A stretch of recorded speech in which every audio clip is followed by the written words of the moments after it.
ఎందుకు దేవుడు ఎక్కడ లేలే, మనం చూస్తలేదులే, ఎక్కడో ఆకాశంలో ఉన్నాడు, ఆ గాఢమైన మేఘాలు అడ్డుగా ఉండాలి అని చెప్పి మనం ఇక్కడ ఏం చేస్తున్నాం అంటే మన ఇష్టానుసారంగా జీవిస్తున్నాం. అది ఎంతవరకు సాధ్యము? ఈ లోకంలో ఉన్నంత వరకు సాధ్యం. కానీ దేవుని దగ్గరికి వెళ్ళడానికి, పరలోక రాజ్యం సాధ్యపడుతుందా? సాధ్యపడదు. కనుక నేనేం చేయాలంటే సరి చేసుకుని జీవించే వారిగా ఉండాలన్నమాట. చూడండి, ఆది కాండము 3వ అధ్యాయం 8-9 వచనాలు చదవండి.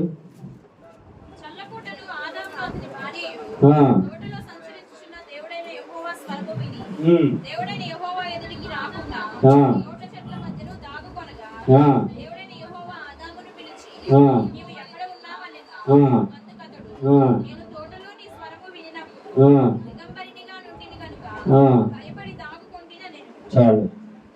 ఇక్కడ ప్రభువారు ఇక్కడ అవ్వాదానికి స్వేచ్ఛనిచ్చాడండి, తిరగటానికి, జీవించడానికి. అలాంటి స్వేచ్ఛని వాళ్ళు చిన్న పాపం ద్వారా ఏం చేసుకున్నారు? పోగొట్టుకున్నారు.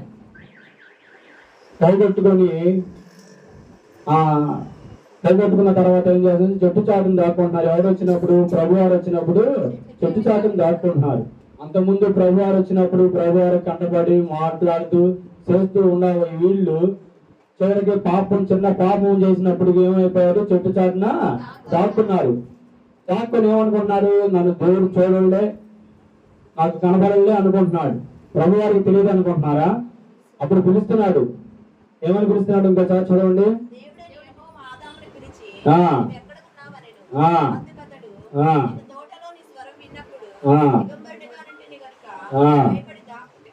చూడండి, ఇక్కడ దాక్కుంటున్నాడు అనమాట. చెట్టు చాటును దాక్కుంటే దేవుడికి తెలియదు అనుకుంటున్నాడేమో ఒక ఆదాము గారు. ఎక్కడ దాక్కున్నా కానీ దేవుడికి తెలుసు. కానీ ఇక్కడ చెట్టు చాటును దాక్కున్నా అయినప్పుడు ప్రభు వారు పిలుస్తున్నాడు.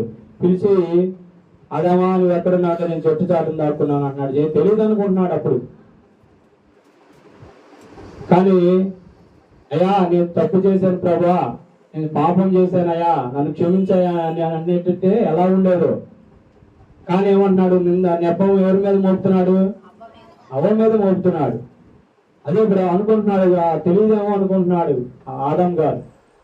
కానీ అక్కడ ప్రభువారికి అన్ని సమస్తము తెలుసు కనుక ఆయన అక్కడ ఒక తరుణాన్ని ఇస్తున్నాడు ఆదాము గారికి. అయినప్పుడు ఆయన ఏం చేశాడు? సరిదిద్దుకోవాలా, సరి చేసుకోవాలా. కానీ దేవుని మీద ఏమంటున్నాడు? నెపం వేస్తున్నాడు. ఏమని? నువ్వు నాకు ఇచ్చిన ఈ అవేనయ్యా తినమని చెప్పిందని చెప్పి దేవుని మీద నెపాలు వేస్తున్నాడు. మనం కూడా ఈ దినాల్లో అలాగే ఉన్నాం క్రైస్తవులు. నేను ఏం చేయాలంటే పరిశుద్ధంగా జీవించేవాడిగా ఉండాలి, నెపాలేసేవాడిగా ఉండకూడదు.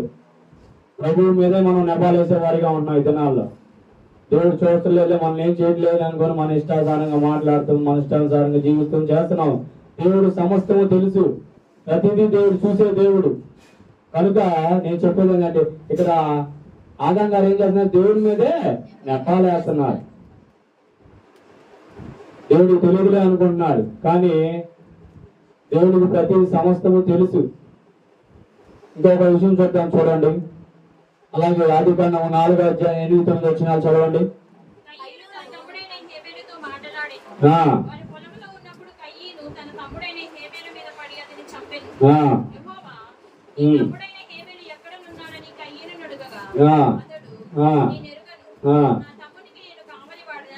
చూడండి, ఇక్కడ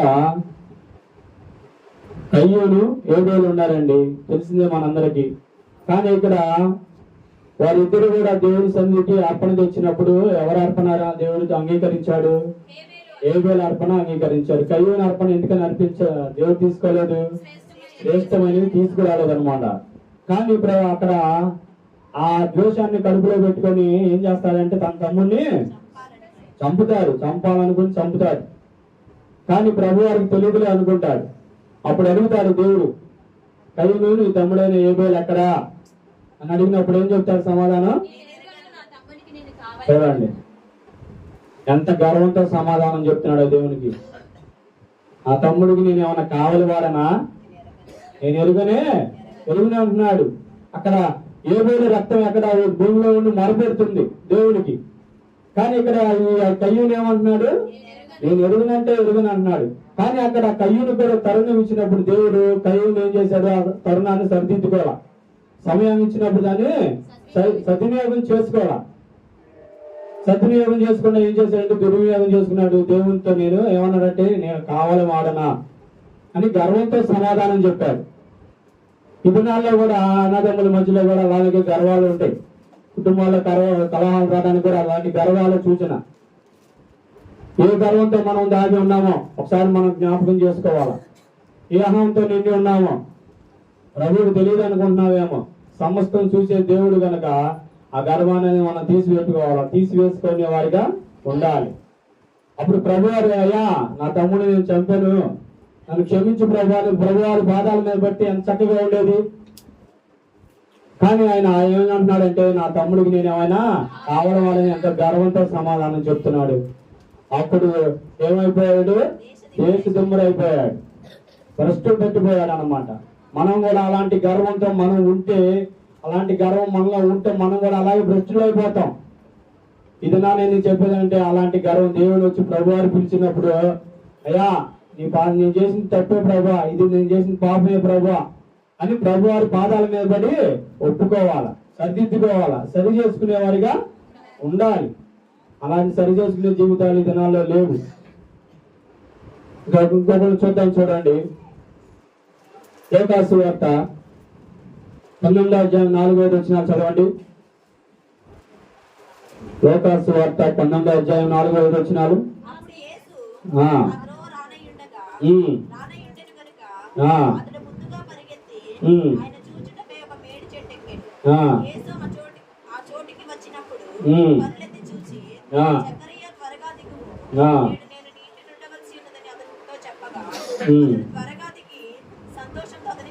చాలు.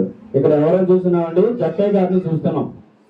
జక్కయ్య గారు ఆ యేసు ప్రభు ఆ తవన రానయ్యన్నారని తెలిసి ఎక్కడికి ఎక్కాడు? ఒక మేడి చెట్టు ఎక్కి లోపల ఎక్కడో గుబురులో దూకున్నాడు.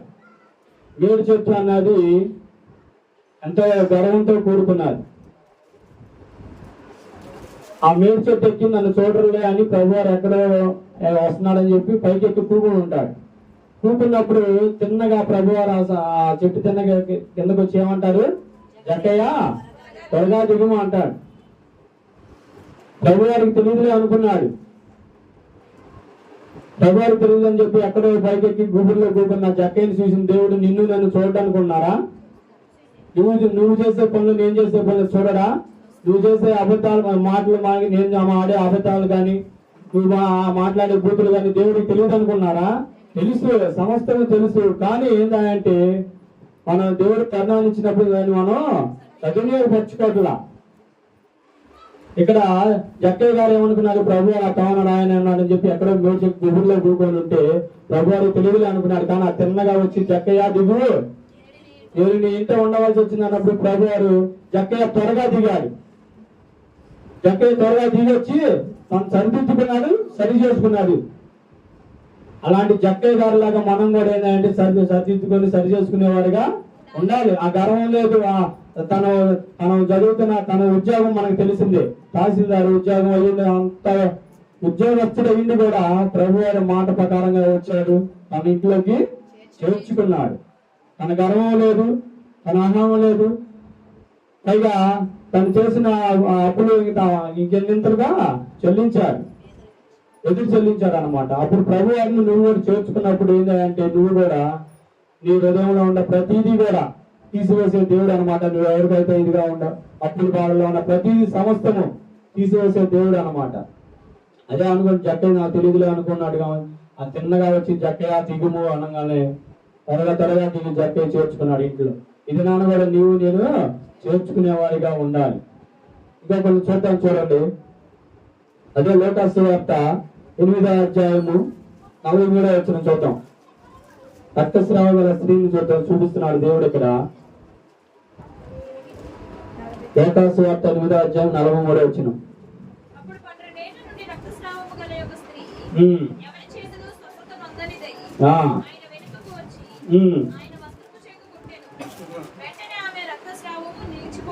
చూడండి ఎన్నేళ్ళ నుంచి అంటే 12 సంవత్సరాల నుంచి రక్తం పోతే మనం ఎవరైనా బతకగలుగుతామా?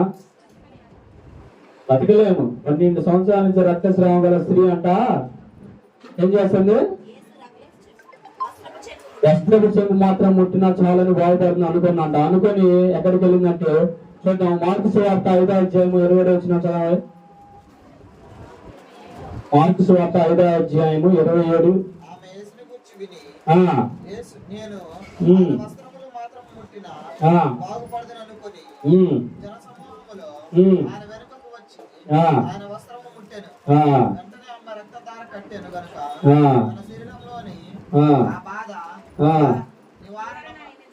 చూడండి, ఇక్కడ జనసమూహంలో ఉన్నప్పుడు ప్రభు వారు పేతురుని అడిగితే, జనసమూహంలో ఉంటే పేతురు నన్ను ఎవరో ముట్టారయ్యా అంటే, ఇంతమంది జనం ఉన్నప్పుడు ఇంత తోపులాట్లో ఎవరో జనం మీద పడి ఉంటారయ్యా అని ప్రభు వారితో అంటాడు. కానీ నన్ను ఎవరో ముట్టారయ్యా అని చెప్పి యేసు ప్రభు వారు అడుగుతాడు. అప్పుడు ఈ స్త్రీ ఏమైంది? వెనకాల కాబోయి తన వస్త్రం చెంగు ముట్టుకుంది అన్నమాట. ఎమ్మంటే తన రక్తధార కట్టబడింది. కానీ ఇవేం చేస్తున్నాయంటే, నేను మరుగై ఉండలేను ప్రభు అని చెప్పి అదే 8వ అధ్యాయం 47 వచ్చిన కదండి.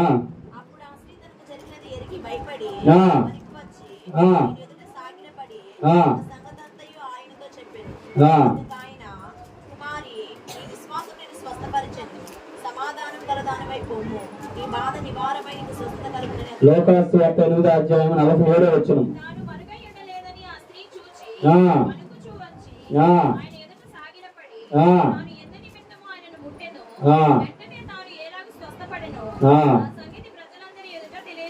చూడండి, ఇక్కడ నేను ఆమె స్వస్థత పొందిన విషయము నేను మరుగై ఉండలేను ప్రభు అని చెప్పి ఏం చేసింది? ప్రభు వారి దగ్గరికి వచ్చి తెలియజేసింది.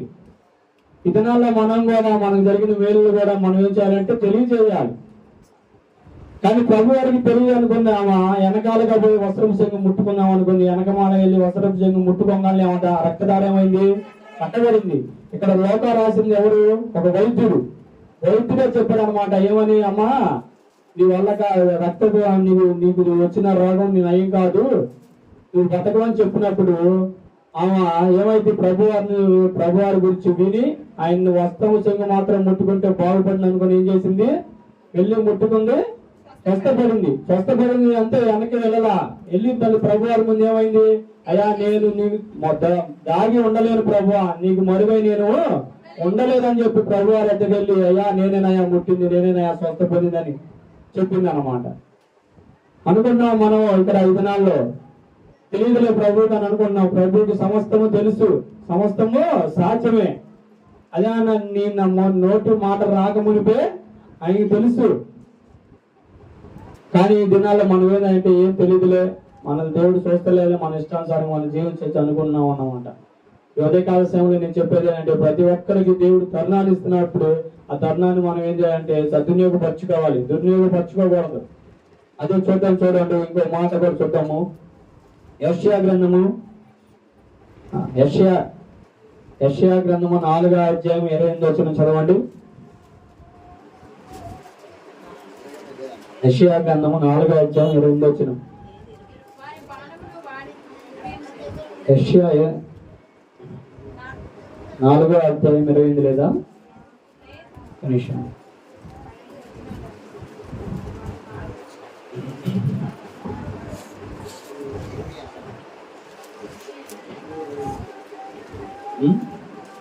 అసలు మత్తయి సువార్త చూద్దాం. చూడండి, 17వ అధ్యాయం 24వ వచనం.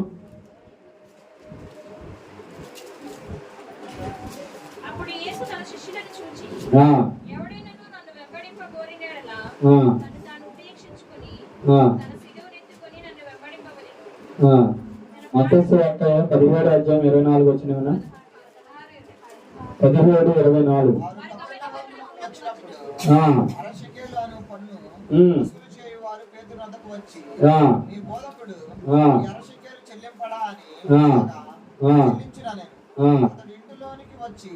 మాట్లాడక మునిపే యేసు ఆ సంగతి ఎత్తి, సీమోనా, నీకేమి తోచుచున్నది? రాజుల సుంకమును పన్నును ఎవరి యొద్ద వసూలు చేయుదురు? కుమారుల యొద్ద అన్యుల యొద్దనా అని అడిగాను. అతడు అన్యుల యొద్దని అని చెప్పగా యేసు, అలాగైతే కుమారులు స్వతంత్రులే. సరే, చాలండి. ఇక్కడ దేవాలయంలోకి వచ్చినప్పుడు 20 సంవత్సరాలు ఎవరైతే ఉంటారో వాళ్ళు పన్ను కట్టాలి. పన్ను కట్టాలన్నప్పుడు ప్రభు వారు 20 సంవత్సరాలు అవుతుంది కదా, అప్పుడు పేతురుని అడుగుతారు, మీ దైవజనుడు పన్ను కట్టడా అని. అది ఎక్కడ జరుగుతుంది? ఎక్కడ? గలిలయలో కపెర్నహూములో. ఎక్కడ? కపెర్నహూములో జరుగుతుంది. ప్రభు వారు ఇక్కడికి వచ్చి రాగానే ఏమంటాడు పేతురుతో?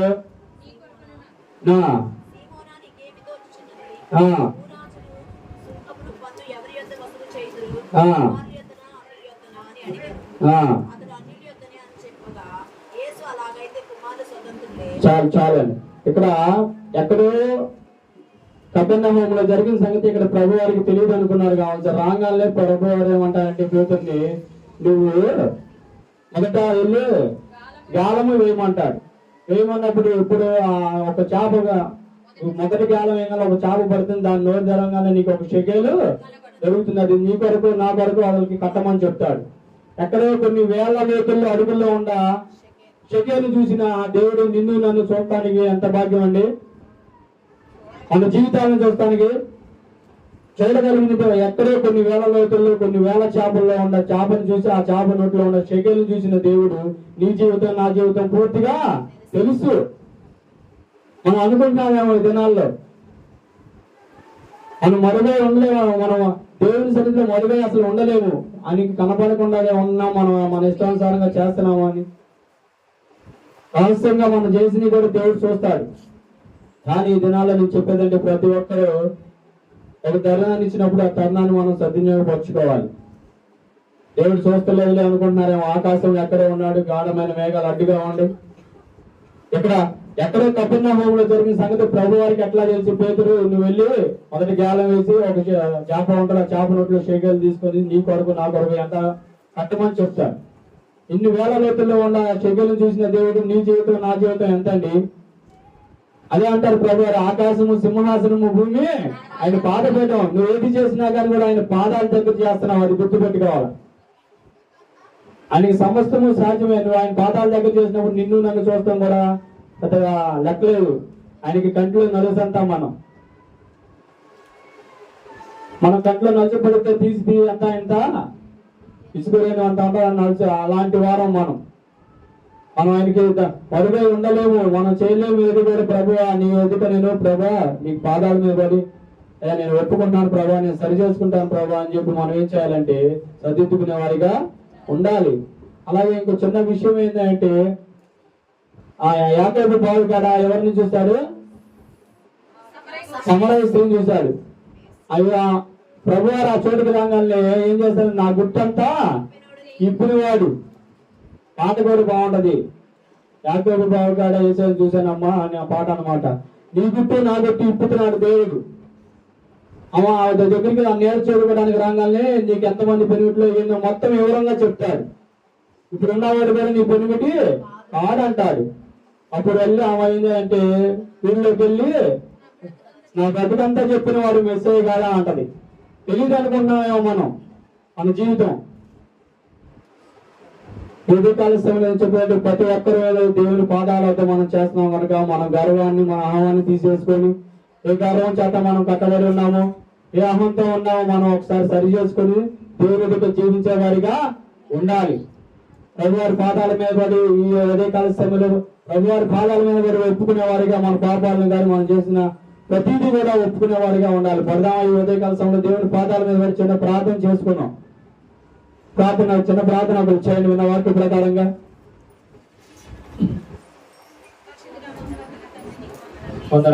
అందరికీ భవించాలి. అవును ప్రభువా, చూసిన దేవుడు నాయన. అవును నాయన, అవును నాయన, అవును తండ్రి, అవును ప్రభా. ఏది చేసిన నా ప్రభా దేవుడు నాయన, తెలిసిన దేవుడు నా ప్రభా. అవును ప్రభువా, అవును తండ్రి,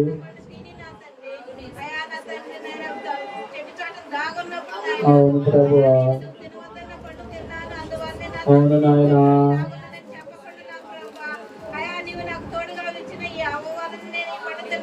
అవును తండ్రి, నెటాలు వేస్తున్నాడు నాయన.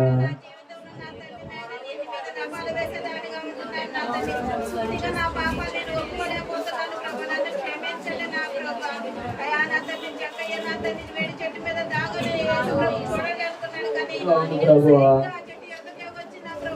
నువ్వు జరగాలి. అవును ప్రభువా,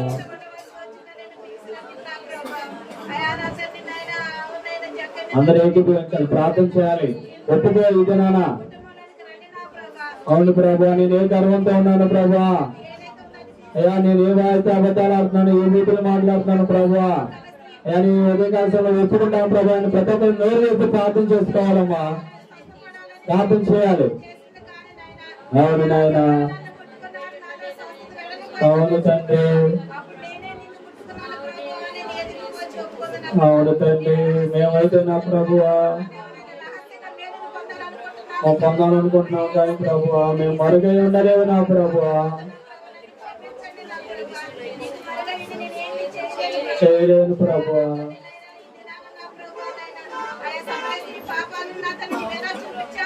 అవును ప్రభువా, అవును నాయన,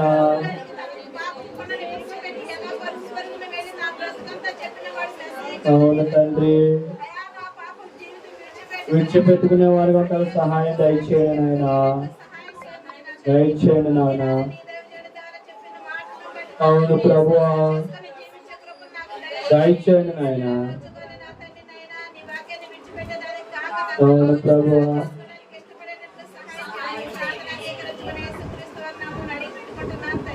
ఆమేన్, ఆమేన్, ఆమేన్. చిన్న పర్లేదు ఒకటి పాడు.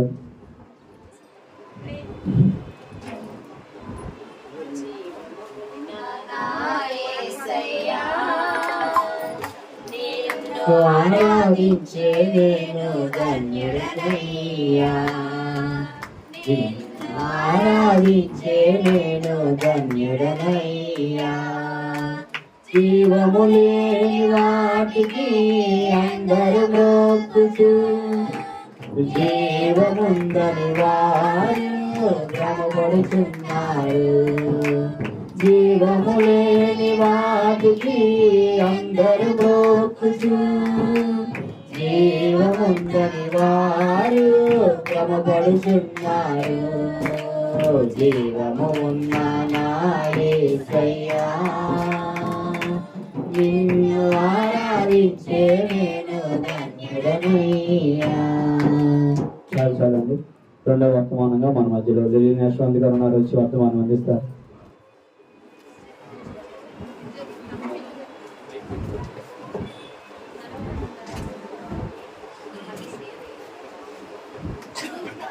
వచ్చిన సంఘస్థులందరికీ ప్రభువారి పేరిట వందనాలండి.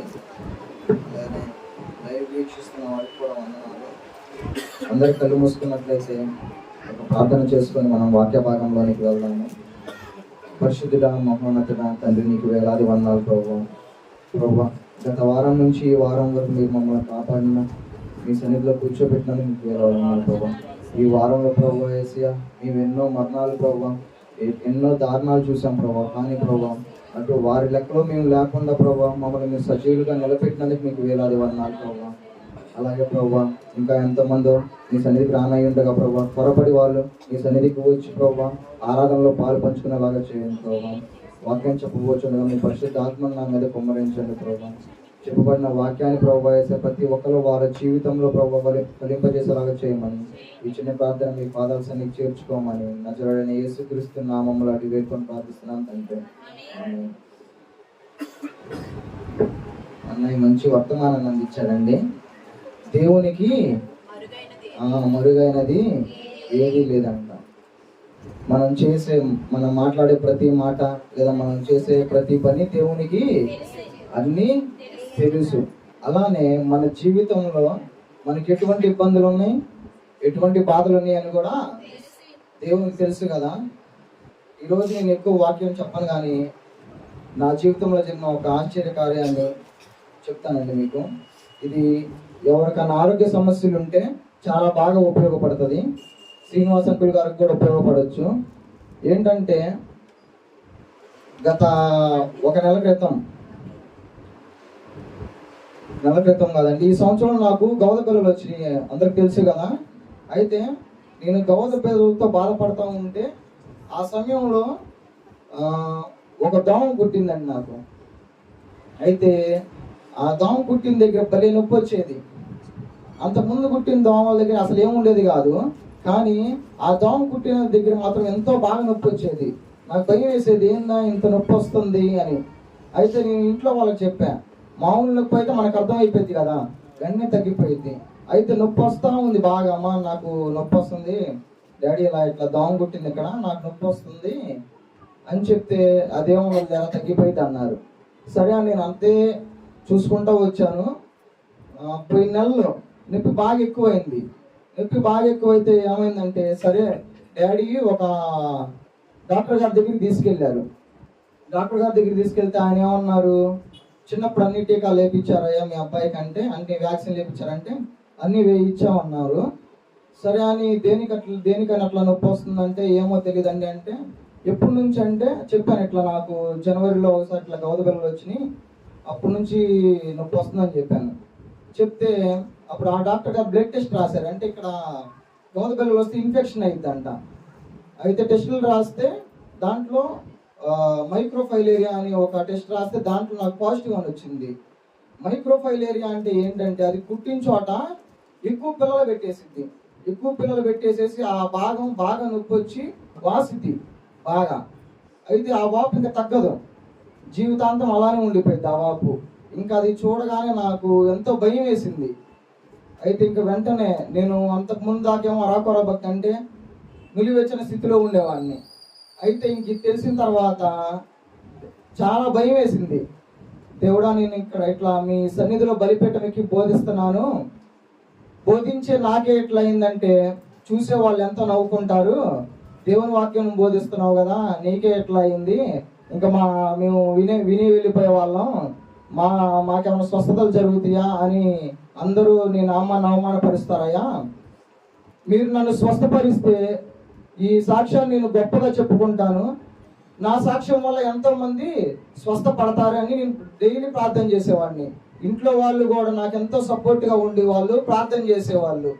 అయితే ఇంకా ప్రార్థన చేసుకునేటప్పుడు నేను అనుకునేవాడిని, దేవుడా మీరు కానీ స్వస్థపరిస్తే అటువంటి రోగం మళ్ళీ జీవితంలో ఎప్పుడు రాదు, మీ స్వస్థత అట్లా ఉంటుంది, అటువంటి స్వస్థత నాకు దయచేయండి అయ్యా అని ప్రార్థన చేసుకుంటా. మనం సెమీ క్రిస్మస్ జరుపుకున్న ముందు రోజుకి నెల అయింది డాక్టర్ని కలిసి.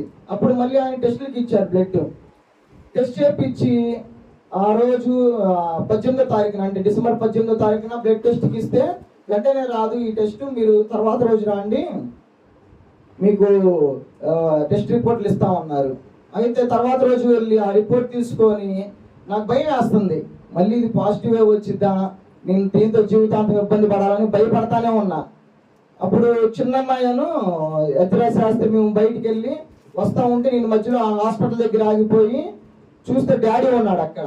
డాడీ ఉండి అతని దగ్గర టెస్ట్ రిపోర్ట్ తీసుకొని అతనితో మాట్లాడుతున్నాడు. ఏంటో డాడీ వెళ్ళిపోయి ముందే చూశాడు, ఇది పాజిటివ్ వచ్చిద్దా నెగిటివ్ వచ్చిద్దా అని భయపడతా ఉంటే ఆ టెస్ట్ రిపోర్ట్ చేసిన అమ్మాయి నన్ను పిలిచాడు, అది తమ్ముడు వచ్చాడు కదా రమ్మని పిలిచి నేను దగ్గరికి వెళ్తే నెగిటివ్ వచ్చిందని చెప్పాడు.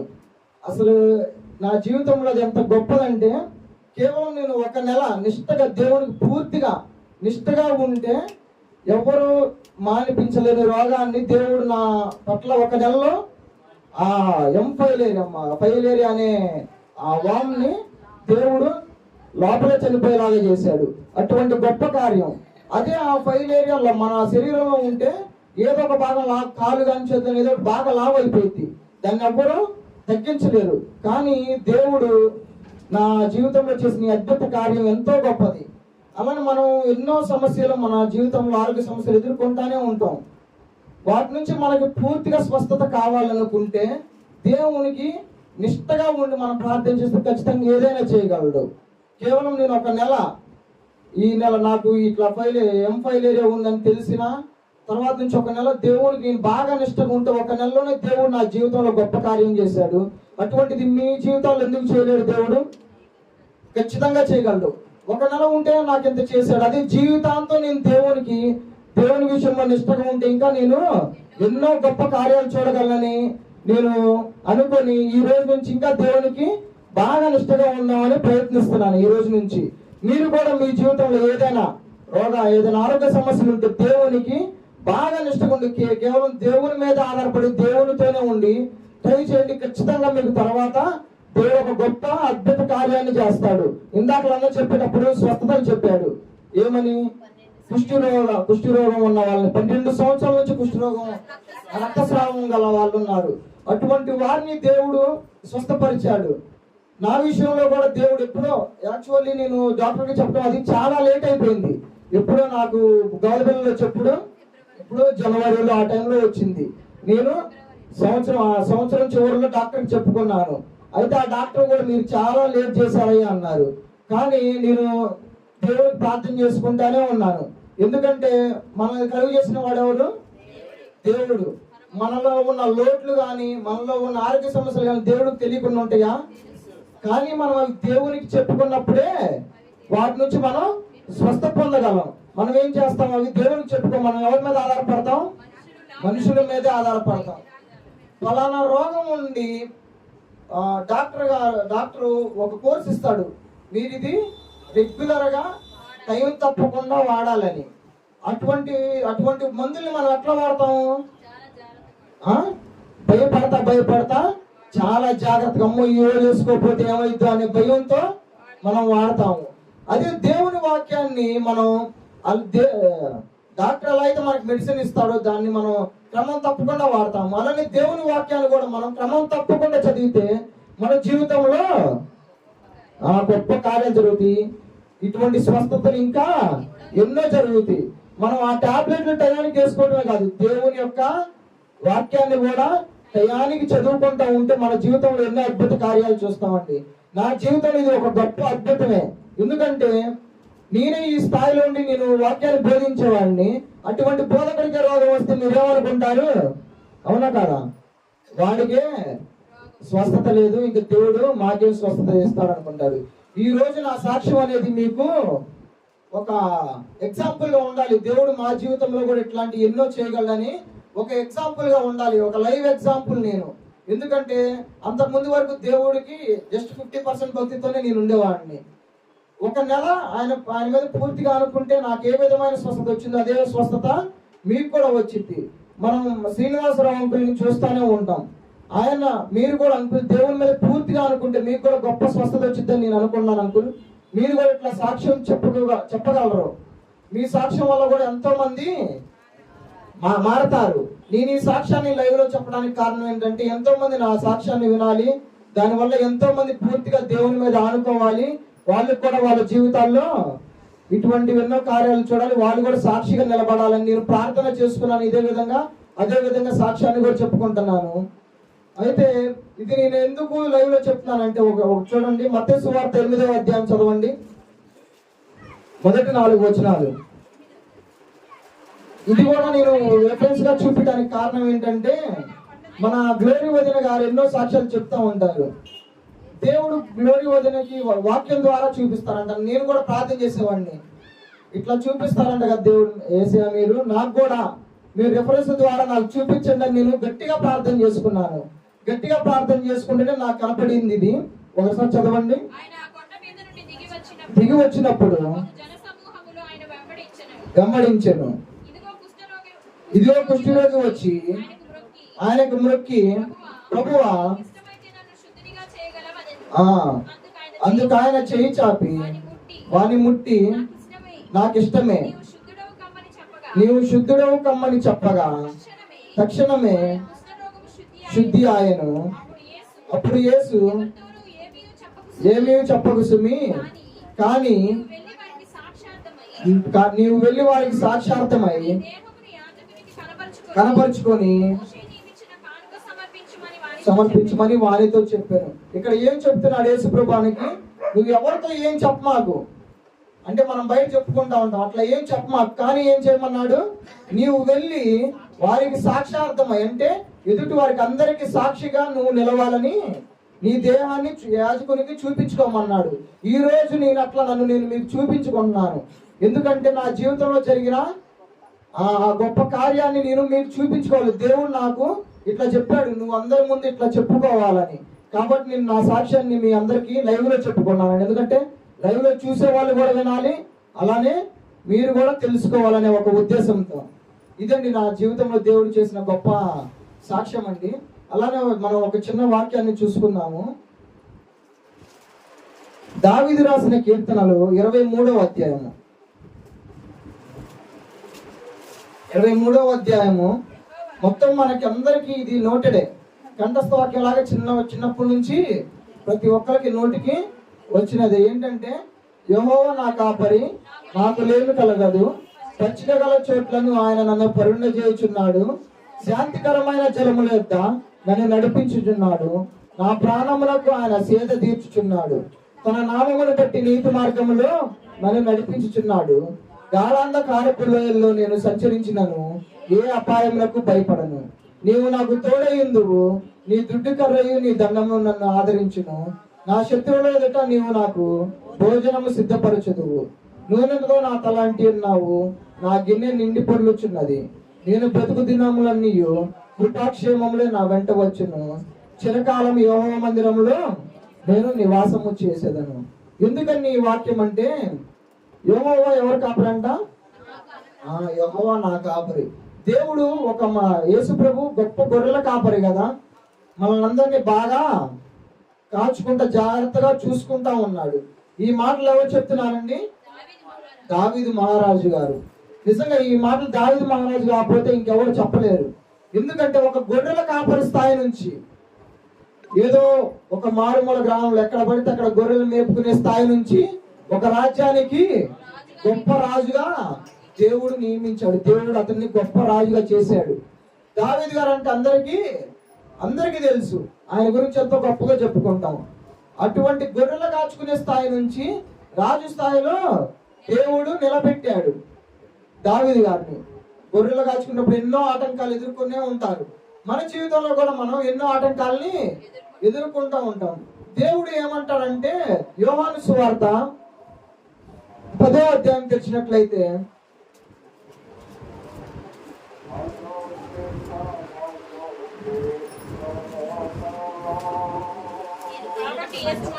ఆ 11, నేను గొర్రెలకు మంచి కాపరిని, తన ప్రాణం పెట్టి. మంచి కాపరి ఏం చేస్తాడంట?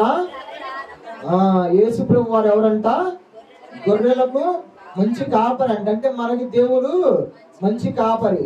ఒక గొర్రెల కాపరిని మనం చూసుకున్నట్లయితే, మనం చూస్తూ ఉంటాం రోడ్ల మీద, ఎక్కడి నుంచో దూర ప్రాంతాల నుంచి గొర్రెలను కాచుకోవటానికి వస్తా ఉంటారు, వలస వస్తా ఉంటారు. అయితే జంతువుల విషయం పక్కన పెడితే, ఆ గొర్రెల కాపరి ఎంత జాగ్రత్తగా ఉంటాడండి వాటి విషయంలో. చాలా జాగ్రత్తగా ఉంటాడు. మన దైవజనులు ఎన్నోసార్లు చెప్పాడు ఈ విషయాలు. ఒక గొర్రె తప్పిపోయినా కానీ గొర్రెల కాపరి మనశాంతిగా ఉండగలడా? ఉండలేడు. 100 గొర్రెలు నాకు ఉన్నాయ్యా, ఒక గొర్రెగా పోతే పోని అని దేవుడు ఊరుకుంటాడా? ఊరుకోడు. ఆ గొర్రెల కాపరి ఎలా అయితే తన మనసు నెమ్మదిగా ఉండదో, మన దేవుడు కూడా మనం దారి తప్పిపోతా ఉంటే నెమ్మదిగా ఉండలేడు. ఆ ఒక్క మనిషిని, ఆ ఒక్క పాపిని నేను ఎలా నా మార్గంలోకి నడిపించుకోవాలని ఎన్నో విధాలుగా ఆలోచిస్తూ ఉంటాడు. సరే, ఒకసారి తప్పిపోయాం, 2 సార్లు తప్పిపోయాం, 3 సార్లు తప్పిపోయాం, అట్లా తప్పిపోతానే ఉన్నాం. తప్పిపోతా ఉంటాం, చివరికి ఏమైంది? విసుగు పుట్టిద్దా లేదా? దాగలి ఇది తప్పిపోతానే ఉందని దాన్ని ఏం చేస్తాడు? కట్టిపడేస్తాడు. అలానే దేవుడు నా విషయంలో కూడా నేను తప్పిపోతా ఉంటే ఒక ముట్టిగా వేసాడు గట్టిగా. ఈ మైక్రోఫైల్ ఏరియా అని ఒక ముట్టిగా గట్టిగా వేసాడు నాకు. నేను కూడా అట్లా తప్పిపోతా ఉన్నాను, దేవుడు నా విషయంలో ఒక ముట్టిగా వేసాడు. మీరు ఆ పరిస్థితిని మాత్రం తెచ్చుకోమాకండి. దేవుని విషయంలో జాగ్రత్తగా ఉండండి. ఆయన చాలా మంచి కాపరి. మనకి ఏది తక్కువ కాకుండా చేస్తున్నాడు, అవునో కాదా? ఈ లోకంలో ఎంతో మందిని మనం చూస్తూ ఉంటాం. ఎంతమందికి ఉన్నాయండి ఇల్లులు? రోడ్డు మీద ఎంతమందిని మనం చూడట్లేదు? ఎన్నో వ్యాధులు గల వాళ్ళని మనం చూస్తూ ఉన్నాం. అక్కడ మనకి హిందూ కాలేజ్ సిగ్నల్స్ దగ్గర ఎన్నో రకాల మంది కనపడతా ఉంటారు. కొంతమందికి గృహాలు, ఇల్లు ఉండవు, అక్కడే పడుకుంటా ఉంటారు. కొంతమంది చేతులు ఉండవు, అవి చూపించుకొని మనల్ని అడుక్కుంటా ఉంటారు. దేవుడు ఆ స్థితిలో మనం ఉంచలేదు, కానీ మనం ఏం చేస్తున్నాము? అది మర్చిపోయి తప్పిపోతా ఉన్నాం. చిన్న కుమారుడు ఏం చేశాడు? తప్పిపోయాడు. తన తండ్రి దగ్గర ఆస్తి మొత్తాన్ని తీసుకొని దుర్వ్యాపారాలు చేసి ఇష్టానుసారంగా జీవించి చివరికి ఏమైంది ఆయన పరిస్థితి? పందులు తినే పొట్టు కోసం ఆశించాడు. మనం కూడా ఆ చిన్న కుమారుడు లాగా ఉన్నాం, ప్రతిసారి తప్పిపోతానే ఉన్నాం. చివరిగా ఆ చిన్న కుమారుడు తిరిగి వచ్చినప్పుడు ఏ విధంగా సంతోషించాడు తన తండ్రి? ఎప్పుడా నువ్వు నా దగ్గర ఆస్తి మొత్తాన్ని తీసుకున్నావు, నా దగ్గర నుంచి దూరంగా వెళ్ళిపోయి నిన్నెందుకు నేను చేర్చుకోవాలన్నాడా? అనలేదు. ఏం చేశాడు? దూరంగా ఉన్నప్పుడు చూసి కౌగలించుకొని తీసుకొచ్చి తను శుభ్రం చేసి ఒక గొప్ప పార్టీ చేశాడు. ఈ రోజు నువ్వు నేను ఆ చిన్న కుమారి స్థానంలోనే ఉన్నాం. ఆ చిన్న కుమారి స్థానంలో నుండి మనం తప్పిపోయి ఉంటే తిరిగి దేవుని దగ్గరకు వస్తే ఖచ్చితంగా దేవుడు మనల్ని అంగీకరిస్తాడు. నా కుమారుడు నా వైపు తిరుగుతున్నాడని ఎంతగానో సంతోషిస్తాడు దేవుని వైపు తిరుగుతూ ఉంటే. ఎన్నో సాక్ష్యాలు మనం వింటూ ఉన్నాం. నేను ఎప్పుడైనా సాక్ష్యం చెప్పుకోవడం మీరు చూసారా? దాదాపు నేను సాక్ష్యాలు ఎక్కువ చెప్పను. ఈ రోజు నేను సాక్ష్యం చెప్పాను. ఈ రోజు దేవుని వైపు తిరిగితే నాకు తెలుసు దేవుడు నా విషయంలో ఎంతగానో సంతోషిస్తున్నాడని. కానీ మీ విషయంలో కూడా దేవుడు సంతోషిస్తాడు. కానీ ఏం చేయాలి? మీరు దేవుని వైపు తిరగాలి. ఇంకొన్ని దినాల్లో మనం 2024 సంవత్సరాన్ని ముగించుకుంటున్నాం, 25లోకి వెళ్తున్నాము. మీరు న్యూస్ ఫాలో అవుతారండి? డైలీ వార్తలు ఫాలో అయ్యాలంటే మొబైల్లో వేటి న్యూస్ అనే యాప్ ఒకటి ఉన్నది. రీసెంట్గా ఈ వారంలో మనం చూస్తే ఒక బెంగళూరులో కార్ ఇన్సిడెంట్ ఒకటి జరిగింది. ఏమైందంటే ఆ కారు మీద కంటైనర్ పడి కారు నలిగిపోయి లోపల 4 ఉన్నారంట. ఆ 4 అక్కడే చితికిపోయి చనిపోయారు. ఈ సందర్భం నేను ఎందుకు చెప్తున్నానంటే, ఆ నలిగిపోయిన కారు ఏం కారు అంటే, నాకు కార్లు అంటే ఎక్కువ ఇంట్రెస్ట్. ఆ కారు గురించి చూసా ముందు నేను. ఆ కారు వోల్వో అనే కారు ఉంటుందండి. ఆ కారుకి ఆ యాక్సిడెంట్ అయింది. నేను మా నాన్నకి చెప్తానంట కార్ల గురించి. అది వెళ్తా ఉంటుంది డాడీ, అది ప్రపంచంలోనే సేఫెస్ట్ కార్ అని కానీ చాలా మంచి కార్ అని చెప్తానే ఉంటా. దానికి గుర్తుందా? నల్గొండ వెళ్ళేటప్పుడు కూడా ఆ కారు మాకు కనపడింది. అది ఏంటంటే వరల్డ్స్ లో సేఫెస్ట్ కార్. మనం గూగుల్లో సెర్చ్ చేసినా కానీ మనకు కనపడతా ఉండిద్ది. నెంబర్ 1 సేఫెస్ట్ కార్ ఏంటంటే వోల్వో అని చూపిస్తూ ఉంటారు. మనకి కారులో సీట్ బెల్ట్ కూడా కనిపెట్టింది ఆ కార్ కంపెనీ. అటువంటి కారుకి ఎంత దారుణమైన టెస్టులు చేస్తారంటే, వాటిని పైనుంచి ఇసిరేస్తూ ఉంటారు, కార్ని క్రేన్ పెట్టి, లేదా కంటైనర్ పడేస్తూ ఉంటారు. కానీ ఆ కారు చాలా స్ట్రాంగ్ గా ఉండిద్ది. అటువంటి కారుకి ఏమైందంటే, రోడ్డు మీద వెళ్తా ఉంటే కంటైనర్ లారీలు పడిపోయి ఆ కారు నలిగిపోయి దాంట్లో 4 నుజ్జు చనిపోయారు. ప్రపంచంలో ఒక సేఫెస్ట్ కార్ అని మనం అనుకుంటాము. అటువంటి కారు మీద కంటైనర్ పడితే నుజ్జు చనిపోయారు. దాని అర్థం ఏంటండి? ప్రపంచంలో సేఫ్ అయింది ఏది లేదు, అన్ని తాత్కాలికమైనవి. మనం ఏదైనా ఇది ఖచ్చితంగా నాకు సేఫ్ అనేది నువ్వు భూకంపం వస్తే పలానా చోటుకి వెళ్తే నేను సేఫ్ అవుతాను, బంకర్లోకి వెళ్తే నేను సేఫ్ అవుతాను అనుకుంటే అది అయ్యే పని కాదు. సునామీ వస్తే నేను పారిపోతా సముద్రం దగ్గర నుంచి దూరంగా అంటే అది అయ్యే పని కాదు. మనం దేవుణ్ణి అనుకుంటే చాలా జాగ్రత్తగా ఉండగలం. ఎందుకంటే సౌలు నుంచి దావీదుని ఎన్నిసార్లు దేవుడు కాపాడాడండి? ఎన్నోసార్లు మనం చెప్పుకున్నాం. నేనే చాలా సార్లు చెప్పాను. దావీదు గారిని సౌలు నుంచి ఎన్నిసార్లు కాపాడాడు దేవుడు? ఎన్నో మార్లు కాపాడాడు. ఒకే గుహలో ఉన్నప్పుడు కూడా కాపాడాడు. అటువంటి పరిస్థితుల్లో దేవుడు మాత్రమే మనల్ని కాపాడగలడు.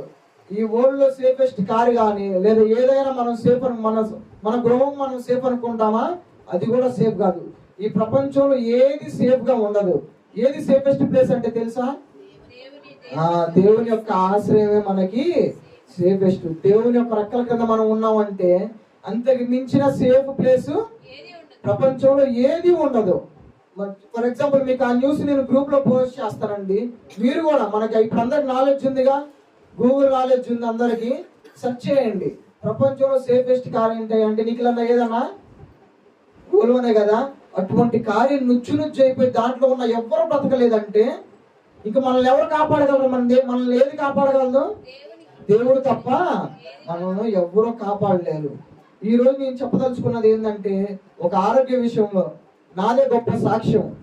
ఆరోగ్య విషయంలో ఏ డాక్టర్లు చేయలేరు, కానీ ఎవరు చేయగలరు? దేవుడు మాత్రమే చేయగలరు. అన్న ఎగ్జాంపుల్ చెప్పాడు. 12 సంవత్సరాల నుంచి రక్తస్రావం గల వారిని చూపించాడు. దేవుడు తప్పితే ఎవ్వరు ఆరోగ్య విషయంలో ఎవరు కాపాడలేరు. పైగా మనం బయట చూసుకుంటే ఏదన్నా సేఫెస్ట్ కానీ సేఫెస్ట్ ప్లేస్ కానీ ఉందంటే ఎవరు ఏది సేఫెస్ట్ గా లేదు. దేవుడి యొక్క రెక్కల కిందే మనం సేఫ్ గా ఉంటాం.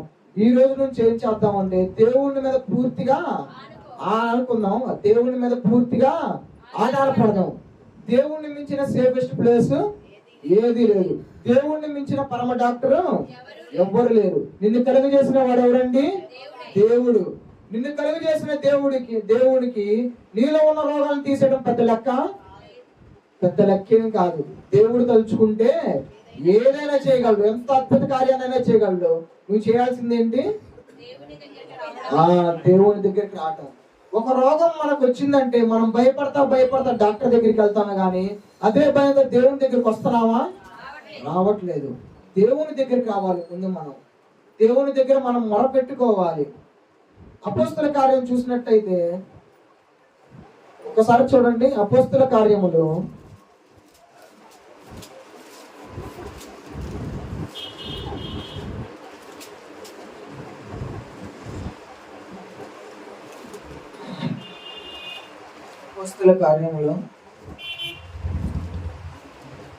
10వ అధ్యాయం మొదటి నుంచి చూడండి. శతాధిపతి అయిన కొర్నేలి అని భక్తిపరుడు ఒకడు కైసరులో ఉండెను. భయభక్తులు కలవాడై ప్రార్థన చేయువాడు. వచ్చి కొర్నేలి అని పిలుచుట అతనికి కనబడెను. తేరి చూచి భయపడి ప్రభువా ఏమని అడుగును. అందుకు దూత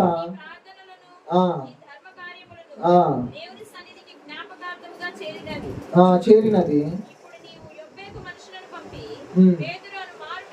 కాదండి, ఇక్కడ ఏమని ఉంటదంటే తనకి ఆయుష్ పెరిగింది. తనకేనా?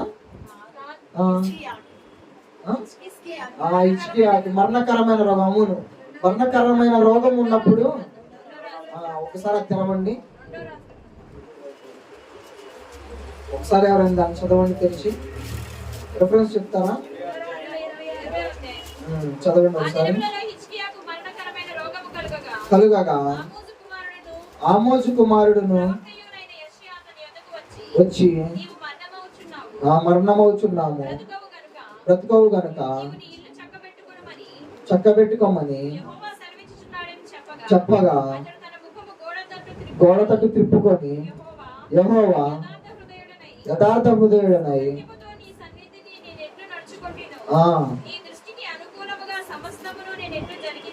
అవి చాలండి. తన ఆయుష్ పెరిగింది. చదువుతారా? చూచి తిని అంగీకరించి తిని బాగు చేసేదను. ఎక్కిపోదువు. 15 సంవత్సరములు. ఎన్ని సంవత్సరాలు ఆయుష్ పెరిగిందండి? 15 సంవత్సరాలండి. ఊరకనే పెరిగిందా? తనకి ఊరకనే పెరిగిందా? ఏం చేశాడు తను? కన్నీళ్లు విడుచుచు ప్రార్థన చేశాడండి. మనం కూడా మనకున్న ఆరోగ్య సమస్యలను బట్టి మనం కన్నీరు విడిచి ప్రార్థన చేద్దాం. మన జీవితంలో ఎందుకు స్వస్థత కలగదు మనం చూద్దాం. దేవుడికే మనం ఒక ఛాలెంజ్ చేద్దాం. నేను నీకు పూర్తిగా ఆధారపడి, నేను పూర్తిగా నీకు లోబడి నేను పూర్తిగా నేను సమర్పించుకుంటానయ్యా. నాకెందుకు ఈ స్వస్థత అనేది కలగదు చూస్తానని మీరు ఒక ఛాలెంజ్ చేసి ప్రార్థన చేసుకోండి. ఈరోజు చేసుకుంటే ఖచ్చితంగా ఏ విధంగా అయితే హిజ్కియాకి ఎన్ని సంవత్సరాలు పెరిగినాయి? 15 సంవత్సరాలు పెరిగినాయి. ఒక మనిషిని ఆయుష్ని దేవుడు ఏ విధంగా అయితే పెంచాడో నీ యొక్క రాగాన్ని కూడా దేవుడు తగ్గించి మీ యొక్క ఆయుష్ని కూడా ఖచ్చితంగా దేవుడు పెంచుతాడు. మొన్న టెస్ట్ లో తెలిసింది ఏంటంటే నాకు ఎంపైర్ నెగిటివ్ రావటమే కాకుండా బ్లడ్ పర్సెంటేజ్ కూడా నాకు పెరిగిందంట. దేవుడు అంత అద్భుత కార్యం చేశాడంటే నా జీవితంలో. దీని విషయంలో దేవుడి గురించి ఎంత గొప్పగా చెప్పినా చాలా తక్కువే. అటువంటి గొప్ప కార్యం నా విషయంలో. ఆ ఎంఫైలేరియా అనేది చాలా డేంజర్. అది ఒక్కసారి అట్లా మన బాడీలోకి ఎంటర్ అవ్వగానే ఏమైందంటే వెంటనే పిల్లలు పెట్టేసింది. చాలా ఎక్కువైపోతాయి. అవి ఎక్కువైపోవటం వల్ల ఉన్న శరీరం ఏంటంటే లావ్ అయిపోయింది. అటువంటి ఒక గొప్ప అటువంటి కార్యాన్ని దేవుడు ఆపేసేసి ఆ ఎంఫైలేరియా అనే దాన్ని దేవుడు చంపేసేసి నాకు గొప్ప స్వస్థత కలిగజేశాడు. ఈ రోజు మీ బ్రతుకుల్లో మీకున్న రోగాలకు దేవుడు ఎందుకు స్వస్థత కలిగజేయడు? ఒకసారి మీరు గట్టిగా దేవుణ్ణి ఆనుకొని ప్రార్థన చేయండి. ఎందుకు కలగవదో? ఒక నెలలోనే మీరు కూడా ఎన్నో స్వస్థతలు చూడగలరు. చూసిన తర్వాత ఏంటంటే మళ్ళీ మన పాత జీవితంలోకి వెళ్ళకూడదు. దానికి మనం కృతజ్ఞతగా మనం జీవించాలి దేవునికి. అప్పటి నుంచి యేసయ్యా మీరు నా జీవితంలో ఇటువంటి కార్యాన్ని చేశారు, నేను మీకు కృతజ్ఞంగా ఉంటానని మనం ఒక కృతజ్ఞత కలిగి జీవించాలండి. అందరు కళ్ళు మూసుకున్నట్లయితే మనం ప్రార్థన చేసుకుందామండి. పరిశుద్ధుడా మహోన్నతుడా ప్రభువా, మీకు వేలాది వందనాలు ప్రభువా. ప్రభా ఈ రోజు ప్రభా మీరు నన్ను ఒక గొప్ప సాక్షిగా నిలబెట్టుకున్నారు ప్రభా మీ సన్నిధిలో. అలానే ప్రభా మా మందిరంలో ఎంతో మంది ఆరోగ్య సమస్యలతో ఇబ్బంది పడుతున్నారు ప్రభా, అందరూ ఏకీభవించండి. అటువంటి ఆరోగ్య సమస్యలు ప్రభా ఎంతో మందికి ఉన్నాయి ప్రభా, వాళ్ళు కూడా ఆ ఆరోగ్య సమస్య నుంచి బయటపడింది ప్రభా మీ సన్నిధిలో గొప్ప సాక్షిగా నిలబడేలాగా చేయండి ప్రభా. ఏ విధంగా హిజ్కియాకైతే ప్రభా మీరు 15 సంవత్సరాల జీవితాన్ని పెంచారు ప్రభా, నా జీవితాల్లో కూడా ప్రభా మీరు ఈ యొక్క రోగాల నుంచి బయటపడవేయండి ప్రభా. మాకు స్వస్థత కలిగిన జీవితాన్ని మాకు దయచేయండి ప్రభా. ఇదిగో ప్రభా అన్నయ్య చెప్పినట్టు ప్రభా 12 సంవత్సరాల నుంచి రక్తస్రావంతో ఉన్నవారు ప్రభా బాగుపడ్డారు ప్రభా. మీ దగ్గరికి వస్తే ఎటువంటి రోగమైన ప్రభా బాగుపడిపోతాం ప్రభా. ఇదిగో ప్రభా డాక్టర్లు ఏమీ చేయలేవు ప్రభా, మీరు ఇచ్చిన తెలియదు ప్రభా. డాక్టర్లు కూడా నయం చేయని రోగాలు ఎన్నో ఉన్నాయి ప్రభా. అటువంటి రోగాలు కేవలం మీరే నయం చేయగలరు ప్రభా. మీరు ఒకవేళ స్వస్థత దయచేస్తే ప్రభా ఆ స్వస్థత అనేది ఎంతో గొప్పగా ఉంటది ప్రభా. భవిష్యత్తులో ప్రభా అటువంటి రోగం ఇంకెన్నాడు రాదు ప్రభా. అటువంటి స్వస్థతను మీరు మాకు దయచేయండి ప్రభా. నా విషయంలో చేసిన గొప్ప ఆశ్చర్య కార్యాన్ని బట్టి మీకు వేలాది వందనాలు ప్రభా. ఇదిగో ప్రభా ఈ రోజు నుంచి ప్రభా నా యొక్క సాక్ష్యాన్ని వాళ్ళ జీవితాల్లో కూడా తండ్రి యేసయ్యా చూసుకొని ప్రభా ఇటువంటి సాక్ష్యం మేము కూడా చెప్పుకోవాలి. ఇటువంటి యొక్క గొప్ప ఆశ్చర్యకార్యం మా జీవితంలో కూడా జరగాలనే ఉద్దేశంతో వాళ్ళు మీ మీద పూర్తిగా ఆడుకునే బిడ్డలుగా చేయమని ఈ చిన్న ప్రార్థన మీ పాదాల్ని చేర్చుకోమని నజరేయుడైన యేసుక్రీస్తు నామములో అడిగి ప్రార్థిస్తున్నాం తండ్రి, ఆమేన్ ఆమేన్.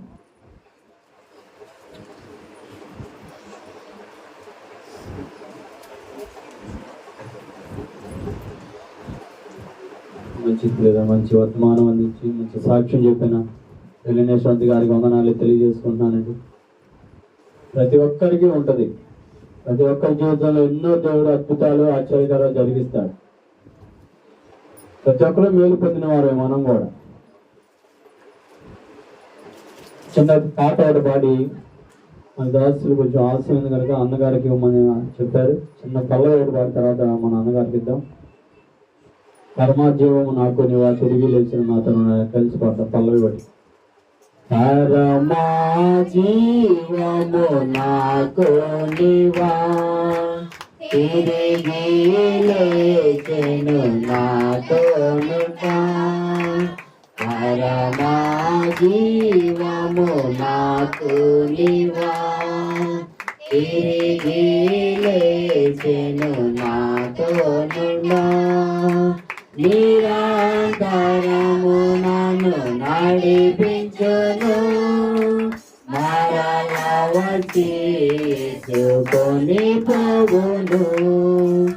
నిరంతరము నన్ను నడిపించును మరలా వచ్చి తీసుకొని పోవును. యేసు చాలును చాలును యేసు చాలును చాలును. ఏ సమయమైనా ఏ స్థితికైనా నా జీవితములో యేసు చాలును. చాలండి. ఎవరు కావాలండి? మనకి యేసు ఉంటే చాలు. మన జీవితంలో పూర్తిగా మనం యేసు మీద నమ్ముకుంటే మనం ఎన్నో అద్భుతాలు ఆశ్చర్యాలు చూస్తాం. ఈ ఉదయకాల సమయంలో అన్నగారికి వర్తమానానికి సమయం అందిస్తాను. అన్నగారికి వర్తమానం అందిస్తారు.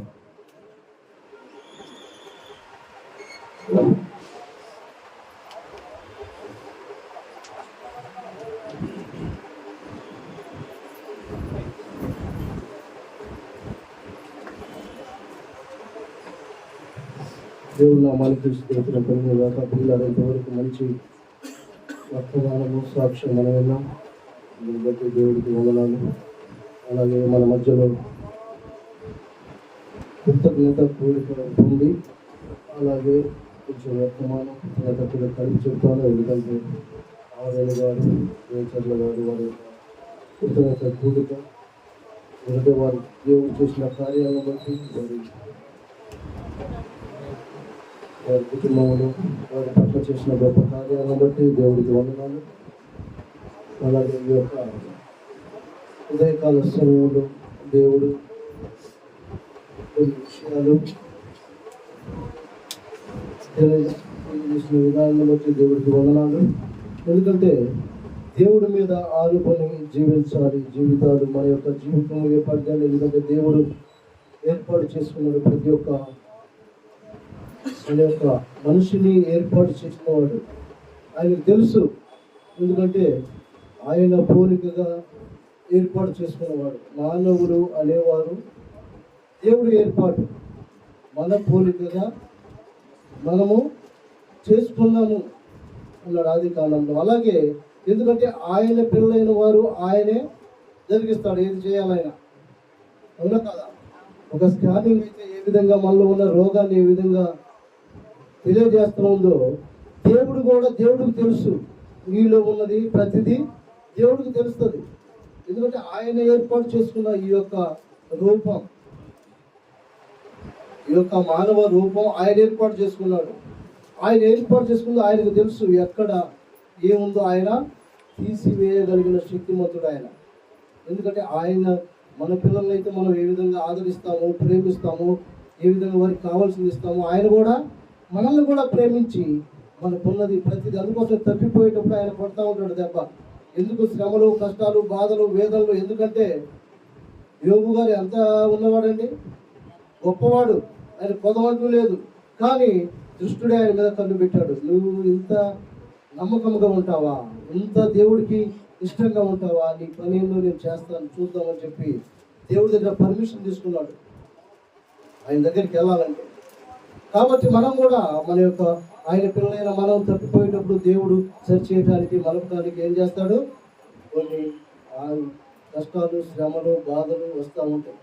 ఆ పరీక్షల్లో మనం కూడా గెలిచేవారిగా ఉండాలి. ఎక్కడ మనం ఎంత దేవుడు ఏ విధంగా శ్రమ పెట్టినా దేవుడు శ్రమ పెట్టడండి. దేవుడు ఆయన ఏమీ చేయడు. ఎందుకంటే మనం మన పిల్లల్ని ఏమైనా హాని చేస్తాము, మన పిల్లల్ని హాని చేయ, వాళ్ళకి ఏది కావాలన్నా, ఎంత దెబ్బతిన్న వాళ్ళని ఎంత ఏ విధంగా చూసుకుంటామో, ఏ విధంగా వాళ్ళని ఆదరిస్తాము, ఏ విధంగా వాళ్ళని ప్రేమిస్తామో, మన తండ్రి కూడా మనం ఆయన పిల్లలైన వాళ్ళని ఎవ్వరిని ఏమి చేయడు. చేసేదల్లా దుష్టుడు. ఈ లోకంలో దుష్టులు కలిగినటువంటి మనుషులు తప్ప ఎవరేం చేయలేరు. కాబట్టి అలాంటి జీవముల తండ్రి దగ్గర మనం జాగ్రత్తగా ఉన్నట్లయితే మనకి ఏ పట్టిన ఎన్ని రోగాలైనా, రొట్టులైనా ఎన్ని ఇచ్చినా మనం బాధపడం. ఎందుకంటే దేవుడు అదే అన్నాడు, దాసులు అదే చెప్పేవారు. మేమిద్దరం మాట్లాడుకునేవారు. ఏది ఏమైనా నా గురి కూడా ఒకటే, దేవుడి చిత్తమే.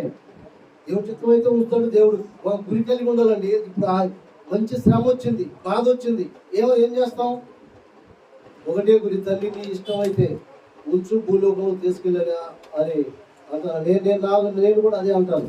నీ ఇష్టమైతే ఉంచు, లేకపోతే తీసుకెళ్ళు, భయం ఏం లేదు, నేను రెడీగా ఉన్నాను తండ్రి అని అనేవాడిని. ఎందుకంటే నాకున్న శ్రమలు ఏంటంటే, నేను ఊర్లో ఉన్నప్పుడు నాకు భయంకరమైనటువంటి మూత్రం ఆగిపోయింది. నేను నా దాసుడు పోయి, అయ్యా ఏందయ్యా ఇది పరిస్థితి అన్నా, అయ్యా నువ్వు బాగా వేడి ఉన్నట్టుంది, కొన్ని ట్యాబ్లెట్లు చెప్పాడు. దానికి చెప్పాడు, ఇచ్చిన తాయినా కూడా తగ్గట్లా. కుటుంబం ఒక్కడు ఉంది, నేను వచ్చి ఇక్కడ ఉన్నా, నా పరిస్థితి ఏంది తండ్రి, అయితే నైట్ తీసుకెళ్ళి అంతే, తీసుకెళ్ళు, నేను రెడీగా ఉన్నా. ఏదేమైనా ఏంటంటే పరిస్థితి మితిమీరినప్పుడు దేవుడే దిక్కు. అదే అంటాడు. అన్ని డాక్టర్ నాకు చాలా రుజువులు ఉన్నాయి. ఎందుకంటే కన్ను ఒకసారి బాగోలేదు, డాక్టర్ దగ్గర చూపించుకుంటున్నాను. ఆంధ్ర కుమారి డాక్టర్, ఆమె ఎప్పుడు అందరికి వెళ్ళేవాళ్ళు.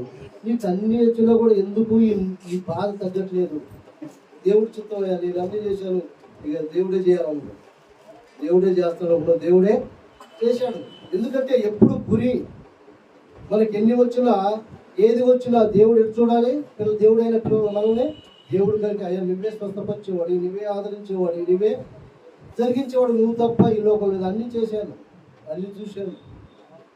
అదే ఆ యొక్క గండ్రాలు అనే స్త్రీ మొత్తం ఖర్చు పెట్టిందండి డబ్బు. గండ్రాలు ఆమె తక్కువ, ఆస్తి ఉంది, అంతస్తు ఉంది, డబ్బు ఉంది, ఉంది, అన్ని ఖర్చు పెట్టాను ప్రభా. ఇంకా నీవే నాకు చేసేది దిక్కు, నీవే దిక్కు, నాకెవరు లేరు. అంతా నా యొక్క డబ్బంతా వ్యాయామం చేసుకుని మొత్తం ఖర్చు పెట్టాను. చేసేది ఎవరు? దేవుడు చేయాలంటే దేవుడు తప్ప ఈ లోకంలో ఎవరు చేయలేరు. కాబట్టి అలాంటి జీవమోలిన తండ్రి ఆయన తప్ప మనం ఏమీ చేయలేము. కాబట్టి ఈ యొక్క ఉదయకాల సమయంలో దేవుడు మనల్ని ప్రేమించి ఆయన ప్రేమలో మనం ఇలా జీవిస్తున్నామంటే ఆయన కృప, ఆయన దైన ప్రేమను బట్టి మనం బ్రతకగలుగుతున్నాం. పిల్లరా, కొన్ని మాటలు చెప్పి నేను ముగిస్తాను. చూడండి. ఎందుకంటే వెలుగు గురించి నేను మాట్లాడాలనుకున్నాను. వెలుగు గురించి కొన్ని మాటలు చెప్పి నేను వెళ్తాను. మత్తయి సువార్త 5వ అధ్యాయము 14 చూద్దామండి. 5వ అధ్యాయము మీరు లోకములకు వెలుగై ఉన్నారు.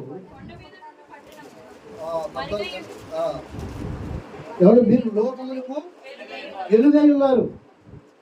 ఏంది వెలుగు? లోకములకు మనం వెలుగై ఉన్నాము. దేవుడు మనల్ని ప్రేమించి ఆయన ఈ లోకానికి మనల్ని ఉంచాడు. ఆయన మనం పాపంలో పడిపోతున్న నీవు నేను, పాపంలో నశిస్తున్న మనము, ఆయన ఏంది? ఆయన వెలుగులో నడిపించడానికి వచ్చాడు. మన పాపాలు తీసివేయడానికి ఈ లోకానికి వచ్చాడు. లోకానికి వచ్చిన ఆయన ఏంటంటే ఆయన వెలుగులో మనం నివసించాలి. ఆ వెలుగులోనే మనకి స్వస్థత ఉంది, సమస్తం ఉన్నాయి. ఆయన వెలుగు, ఆ వెలుగును ప్రకాశిస్తుంది మనలో. ఆ వెలుగు లేకపోతే, ఇప్పుడు వెలుగు అంటే ఏంటంటే నీ ఆత్మ వెలిగిస్తుంది దేవుడు. నువ్వు బ్రతుకున్నావంటే, నువ్వు సజీలోకంలో ఉన్నావంటే, జీవిస్తున్నావంటే ఆ వెలుగు ఎవరిది? ఆ నరుడు ఆత్మ ఎవరు పెట్టిన దీపము. ఆ దీపం వల్ల మనం వెలిగించబడుతున్నాం. ఆ వెలుగును మనం ఎవరు తెలుసుకోవట్లా. ఏంటంటే వెలుగనేసరికి లైట్ వచ్చింది, వెలుగులో ఉన్నానుకుంటున్నది. నిన్ను వెలిగిస్తుంది ఎవరు? నిన్ను జీవింపజేస్తుంది ఎవరు? నిన్ను నడిపిస్తుంది ఎవరు? దేవుడు కాపాడుతూ ఉన్నాడు దినదినము. ఎందుకంటే ఇప్పుడు యవ్వనులు ఎందుకు చనిపోతూ ఉన్నారు? మరి వారి ఆయుష్ దేవుడు ముగియక ముందు ఎందుకు చనిపోతూ ఉన్నారు?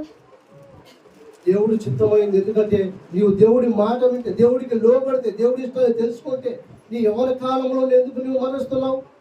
ఎందుకంటే దేవుడు వెలుగిస్తూ ఉన్నాడు. ఆ వెలుగు ఉన్నంత కాలమే మనం సెర్చ్ చేసుకోవాలి. వెలుగులోనే మనం చక్కబెట్టుకోవాలి. ఏదైనా మనకి దేవుడు ఆయుష్ ఇచ్చాడు, ఇన్ని సంవత్సరాలని ఇన్ని సంవత్సరాలు ఇచ్చాడు. కాబట్టి ఆ ఆయుష్ దినాల వరకు మనం బ్రతుకుతూ ఉంటామో తెలియదు. అందుకోసం ఆ వెలుగులో మనం ఏం చేయాలి? మనం అన్ని సెర్చ్ చేసుకోవాలి. తండ్రి, నా జీవితం ఎలా ఉంది? నా బ్రతుకు ఎలా ఉంది? నేను ఎలా బ్రతుకుతున్నాను ప్రభా? నీవు నన్ను బ్రతికించావు, ఈ లోకంలో ఉద్యమింపజేసావు, నన్ను జీవింపజేస్తున్నావు. అది వెలుగు. అందుకోసమే యోహాను సువార్తలో అంటాడు, ఆది యందు వాక్యము, వాక్యము దేవుడై ఉండెను, వాక్యమే. అలాగే చదవండి. దేవుని అంత ఉండెను, సమస్తము ఆయన మూలముగా జరిగెను. కలిగి ఉన్నది ఏది ఆయన లేకుండా కలిగేదు. ఆయనలో జీవములలో ఆ జీవం మనుషులకు వెలుగై ఉండెను. ఏంది? ఆయన యొక్క ఆ జీవం ఏమైంది? మనకి వెలుగునిస్తుంది. ఈ వెలుగు అనేసరికి మనం అనుకుంటున్నాం కదా, మా లైట్లు, సూర్యుడు, చంద్రుడు, నక్షత్రాన్ని కలిపి వెలిగిస్తుంది దేవుడు. నిన్ను జీవింపజేస్తుంది దేవుడు. కాబట్టి ఆయనకి నీవు లోబడుకున్న ఆయన మాట వినకుండా ఉన్నట్లయితే ఈ యొక్క మధ్యాహ్న కాలంలో దేవుడు హెచ్చరిస్తూ ఉన్నాడు. 9 కూడా అందులోనే, నిజమైన వెలుగులలో అది లోకంలోనికి వచ్చి ప్రతి మనుషుల్ని వెలిగిస్తూ ఉంది. ఆయన వచ్చి మనల్ని ఏం చేయడానికి వచ్చాడు? వెలిగియటానికి. ఆయన వెలుగులో మనందరం ఉన్నాం. ఆ వెలుగు మనల్ని వెలిగింపజేస్తుంది. ఆయన యొక్క ఆత్మ ద్వారా మనల్ని వెలుగుతూ ఉన్నాం, నడుస్తూ ఉన్నాం, జీవిస్తున్నాం. అదే నీ వెలుగు. మనం అనుకుంటాం వెలుగు అంటే ఏదో అనుకోవద్దు. దేవుడు ఎందుకంటే ఆయన వచ్చి మనకు సంతోషాన్ని ఇచ్చాడు, మనకి ఆనందాన్ని ఇచ్చాడు. ఆ వెలుగులో మనం జాగ్రత్తగా, తండ్రి ఈ వెలుగులో నేను నడుస్తున్నానా? ఈ వెలుగు దగ్గరికి ఎందుకు రానంటే వారి పాపాలను బట్టి. మనం ఎందుకు రావాలి వెలుగు దగ్గరికి? దేవుడి దగ్గరికి రావాలంటే ఎందుకు భయపడతారు? వారిలో ఉన్న పాపాన్ని బట్టి, వారిలో ఉన్నటువంటి అసూయ, ద్వేషాలు, కక్షలు బట్టి వారు దేవుడు ఎందుకు రారు? దేవుడి యొద్దకు వచ్చినప్పుడు మనం తేటగా ఉండాలి. మన హృదయం శుద్ధిగా ఉండాలి, పరిశుద్ధంగా ఉండాలి. ఎటువంటి ఈ లోకానికి చోటేయకుండా ఉండాలి. అప్పుడు దేవుడికి ఎప్పుడు నువ్వు సమర్పించుకుంటావో, దేవుడికి ఎప్పుడు నీవు ఎప్పుడు దేవుడి వైపు నువ్వు చూస్తావో, దేవుడు నువ్వు ఎప్పుడు నీ హృదయంలో చేర్చుకుంటావో, అప్పుడు నీలో ఎటువంటిది చీకటికి స్థానం ఉండదు. చీకటి అంటే నువ్వు అసహించుకుంటావు. చీకటి అంటే నీవు అసహించుకుంటావు. ఈ లోకం అంటే అసహించుకుంటావు. ఈ లోకం ఏంది, ఇదేంది, నేను ఎలా బ్రతుకున్నాను, ఎలా జీవిస్తున్నాను, ఏంది నా పరిస్థితి ఏంది అనేది నీవు ఆలోచించగలుగుతావు. 5:16 కూడా ఒక మాట అంటాడు. మత్తయి సువార్త 5వ అధ్యాయం, మత్తయి సువార్త 5వ అధ్యాయము 16 వచనంలో ఏమంటున్నాడు? మనుషుడు మీ సత్క్రియలను చూసి మనుషులు మీ సత్క్రియలను చూసి పరలోకమందున మీ తండ్రిని మహిమపరచున్నట్లు వారి ఎదుట మీ వెలుగు ప్రకాశింపనీయుడి. వారి ఎదుట మనం ఏం చేయాలంట? వెలుగును ప్రకాశింప చేయాలి. దేవుడు ఇచ్చినటువంటి వెలుగును మనం ప్రకాశింప చేయాలి. మనం అనుకుంటాం ప్రకాశింప చేయాలంటే ఏం చేయాలి? మనం ఒక సాక్షిగా మనం బ్రతకాలి, సాక్షిగా మనం జీవించాలి. అదేంటాడు? మీ మహిమపరచున్నట్లు వారి ఎదుట మీ వెలుగును ప్రకాశింపనీయుడి. మనం దేవుళ్ళు అయితే ఎలా నడుస్తున్నామో, ఎలా జీవిస్తున్నామో, ఎలా దేవుని భయభక్తుల్లో మనం ఉంటూ ఉన్నామో వారి పట్ల మనం వెల్లడిపరచాలి. దేవుడి యొక్క వాక్యాన్ని కానీ, దేవుడి మాటలు కానీ, దేవుడి యొక్క వాక్యాన్ని మన ప్రవర్తన నుంచి వారు మారే విధంగా ఉండాలి. అందుకోసం మీ యొక్క వెలుగుని ఏం చేయగలడు? ప్రకాశింపనీయుడి. వారి ఎదుట మనం ప్రకాశిస్తున్నావా? చీకటి ప్రవర్తనలు చేస్తూ ఉన్నావా? మరి వెలుగుని చెబుతున్న నీవు వారిని మనం ప్రకాశించేవారిగా ఉండాలి, ప్రకాశింపజేయాలి. వారు మనం చూసి ఎలుగునందుకు రావాలి, చీకటిని అసహించుకోవాలి. ఒక తాగుబోతు కానీ, తిరిగిపోతు కానీ, వ్యభిచారం కానీ ఎవరైనా కానీ ఏం చేయాలి? అసహించుకొని వెలుగునందుకు ఆకర్షించబడాలి. అంటే మన యొక్క ప్రవర్తన మనం జాగ్రత్తగా ఉండాలి. జాగ్రత్తగా దేవుడి ఎదుటిలో ఆ వెలుగులో మనం ప్రకాశిస్తూ, ఆ వెలుగులో మనం నీవు నిత్యం ఉండేటట్టుగా ఉండాలి. నీ దేహము దేవుడి వల్ల నీకు అనుగ్రహింపబడింది అన్నాడు. నీ దేహం ఏంటంట? దేవుడి వల్ల నీకు అనుగ్రహింపబడింది. నీలో ఉన్న పరిశుద్ధాత్మకు ఆలయమై ఉన్నది. ఆ వెలుగును మనం చేర్చుకున్నప్పుడు ఆ వెలుగులో మనం ప్రకాశిస్తూ నిత్యము జీవించే వారిగా ఉండాలి. మరి ఆ వెలుగు మన నుంచి ఎప్పుడు దూరం అయిపోతుంటే నువ్వు చేసే క్రియలను బట్టి, నువ్వు చేసే ఈ లోకం ప్రవర్తనను బట్టి, నీ ఆలోచనలు, నీ యొక్క తలంపులు చెడిపోతే ఆ వెలుగు ఉండదు. దేవుడి యొక్క వెలుగు ఉండదు. మరి ఆ వెలుగుని మనం పొందామంటే, ఆ వెలుగుని మనం ఆశ్రయించామంటే ఆ వెలుగులో మనం తేటగా మన యొక్క చేసే ప్రతిదీ అగపడుతూ ఉండదు. పిల్లలు ప్రతిదీ మనకు తెలిసిపోతూ ఉంటుంది. ప్రతి నిజంగానే దేవుడి సన్నిధికి రావడానికి దూరం అవుతుందంటే కారణం ఏంది? ఈ లోకంలో తిరుగుతున్నాడు, పాపంలో ఈ యొక్క శాపంలో పడిపోయి దూరం అవుతూ ఉంటారు దేవుడికి. దేవుడి సన్నిధికి రావాలంటే వెలుగైనాడు. ఆ వెలుగులో మన యొక్క పాపాలన్నీ మనకు తెలిసిపోతా ఉంటాయి. మరి అలా తెలియజేసే దేవుడి యొక్క వాక్యాల దగ్గరికి రావాలంటే రాలేరు. ఈ లోకంలో ఈ లోకానుసారంగా జీవించేవారు, ఈ లోకానుసారంగా ఉండేవారు దేవుడి సన్నిధికి రావాలంటే భయం అవుతూ ఉంటుంది. ఎందుకు భయం అంటే వారిలో ఈ క్రియలు ఉండటం వల్ల, పాపపు క్రియలు, పాపపు ఆలోచనలు, పాపపు తలంపులు, ఈ లోకము వారిలో ఉండటం వల్ల దేవుడి సన్నిధికి రావాలంటే భయపడిపోతారు. ఎందుకంటే అలాంటి వెలుగు, దేవుడు అంటే వెలుగై ఉన్నాడు. మరి ఆ వెలుగులో నీవు నేను జాగ్రత్తగా మనం ప్రవర్తించే వారిగా ఉండాలి. నీవు నేను జాగ్రత్తగా మనం బ్రతుకుతాం, జాగ్రత్తగా జీవితాం పిల్లల. అదే లూకా సువార్తలు కూడా చూడండి. లూకా సువార్త 11వ అధ్యాయం 35 చూడండి. సువార్త 11వ అధ్యాయం 35. ఏమన్నాడు? నీలో ఉన్న వెలుగు చీకటి అయిపోకుండా చూచుకొను. చీకటి కాక నీ దేహమంతయు వెలుగుమయమైతే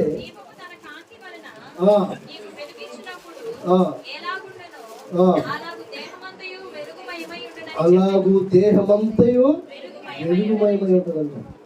మరి అలాంటి వెలుగులో నీవు నేను ఉన్నప్పుడు మరి ఆ వెలుగులో ఎంతో జాగ్రత్తగా ఉండాలి పిల్లగా. మరి నీలో నువ్వు ఎలా ఉండాలి? వెలుగుమయమై ఉండాలి. వెలుగుగా ఉండగలుగుతున్నావా? ఈ లోకంలో దేవుడిని చేర్చుకున్న నువ్వు, దేవుడు వెలుగై ఉన్నాడు. ఆ వెలుగులో మన పాపాలన్నీ తీసివేసుకున్నావు. మరి ఆ వెలుగులో నీవు ప్రకాశించేవాడిగా ఉండాలి, ప్రకాశవంతంగా. ఇప్పుడు ఇతరులు చూసినప్పుడు నువ్వు వెలుగుగా కనపడాలి. వెలుగుగా అంటే చీకటి క్రియలు ఏమాత్రం ఉండకూడదు. చీకటి క్రియలు ఏమాత్రము నీలో ఉండకూడదు. ఉండకుండా వెలుగుగా మనం అగపడాలి. ఎక్కడ మనం జీవించినా ఎక్కడున్నా కూడా ఆ వెలుగులో ఉండగలుగుతున్నావా నీవు నేను? ఆ వెలుగులో మనం ప్రకాశిస్తున్నావా? చీకట్లో ప్రకాశిస్తున్నావా? చీకట్లో ఉండకూడదు పిల్లారా. వెలుగులో మనం జీవించే వారిగా ఉండాలి. వెలుగైనాడు దేవుడు. కాబట్టి ఈ యొక్క మధ్యాహ్న కాల సమయంలో ఆ వెలుగు దగ్గరికి వచ్చిన నీవు నేను జాగ్రత్తగా జీవిద్దాం. వెలుగై ఉన్నాడు ఆయన కాడ ఏ మాత్రమును చీకటి లేదు, చీకటికి స్థానం లేదు. కాబట్టి మనం కూడా ఈ చీకటి క్రియలు, ఈ యొక్క లోకానుసారం కాకుండా ఈ లోక చీకటి క్రియలు తీసివేసుకొని ఆ వెలుగులో నీవు నేను ప్రకాశించినట్లయితే, ఎందుకు ఈ లోకానికి యేసు ప్రభువారు వచ్చి ఎందుకు అంత సంతోషంతో ఆనందంతో వెలుగై ఉన్నాడు, మనం కూడా ఆయన బిడ్డలైన మనం కూడా వెలుగుగా ప్రకాశిస్తూ ఉండాలి. అలా ప్రకాశవంతంగా ఉండటానికి యేసు ప్రభువారు ఈ లోకానికి వచ్చారు, మనల్ని వెలిగించటానికి.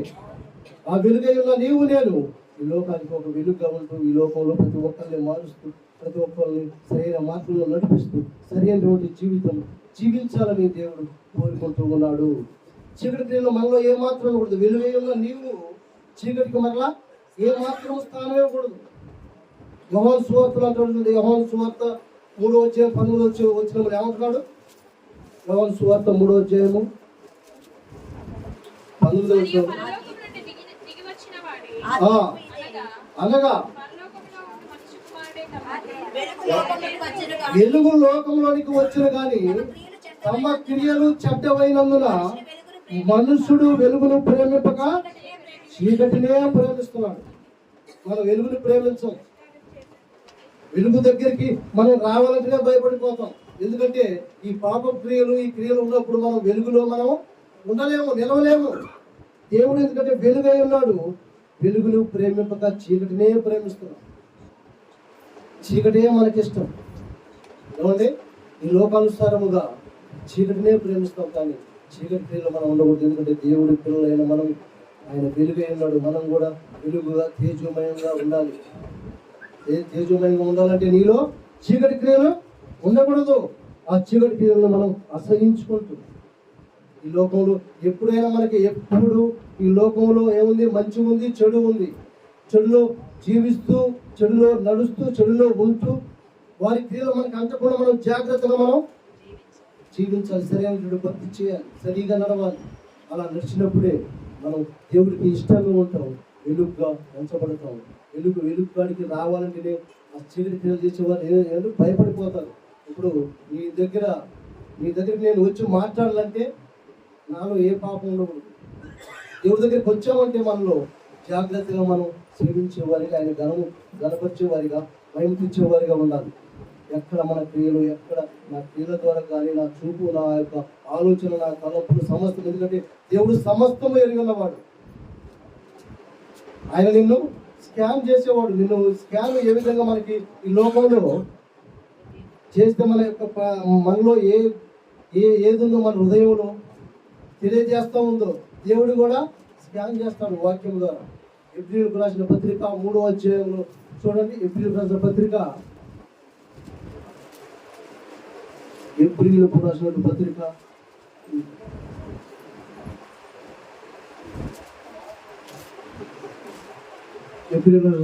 పత్రిక 4వ అధ్యాయము 12వ వచనం.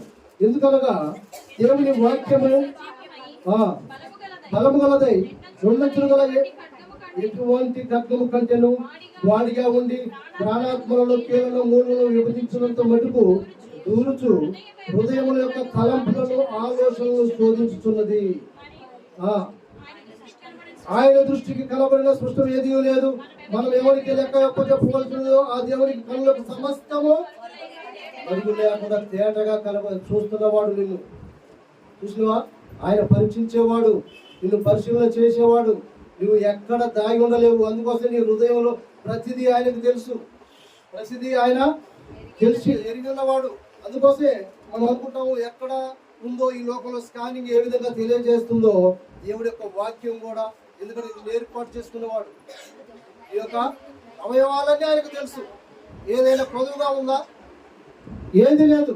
అన్ని అవయవాలు ఆయన ఎరుగునవాడు, ఆయన చేసినవాడు. కాబట్టి ఆయనే నిన్ను దృష్టిస్తాడు. ఆయనకే తెలుసు నువ్వు ఎక్కడ ఉంది, ఏ లోటు ఉంది, ఎక్కడ ఏ గడ్డ ఉంది, ఏ మచ్చ ఉంది.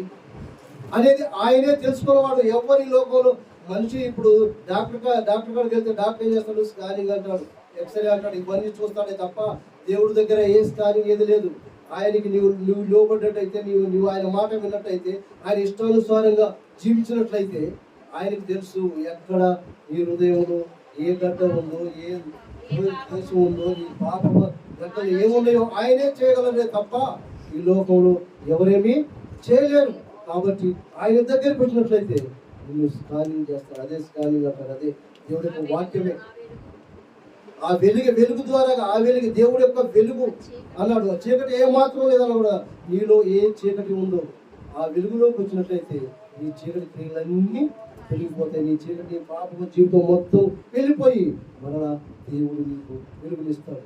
అలాంటి వెలుగు, ఆ వెలుగు దగ్గరికి మనం వచ్చిన నీవు సెర్చ్ చేసుకుని యొక్క మధ్యాహ్న కాల సమయంలో, తండ్రి నీ వెలుగులో నా పాపాలను ఒప్పుకుంటున్నాను ప్రభు, నాలో ఉన్న ప్రతిదీ నీకు తెలుసు ప్రభు, నా హృదయాన్ని ఎరిగిన దేవుడు, నా తలపులు ఎరిగిన దేవుడు, నా ఆశ ఎరిగిన దేవుడు. ఆశ కలిగిన ప్రాణాన్ని ఏం చేస్తున్నాడు? తృప్తిపరిచే దేవుడు. మరి ఆశ కలిగి వచ్చిన నిన్ను నన్ను తృప్తిపరచడానికి దేవుడి దగ్గరికి వచ్చాను. పిల్లలు ప్రతి ఒక్కరు ఎవరైనా సరే, ఎటువంటి రోగం ఉన్నా, ఎటువంటి పాపం ఉన్నా, ఎటువంటిది ఉన్నా దేవుడి దగ్గరికి వచ్చి ఒప్పుకున్నట్లయితే దేవుడు తీసుకొస్తాడు. అలాంటి వెలుగు, ఆ వెలుగులో నీవు నేనున్నట్లయితే మనం కూడా వెలిగించబడుతున్న సంతోషంతో ఆనందంతో ఉండడం. పిల్లలు 10 నిమిషాలు మళ్ళా మనకి, ఎందుకంటే 10 నిమిషాలు వల్ల దేవుడి యొక్క వాక్యాన్ని మనం తెలియజేసుకుందాం. ఎందుకంటే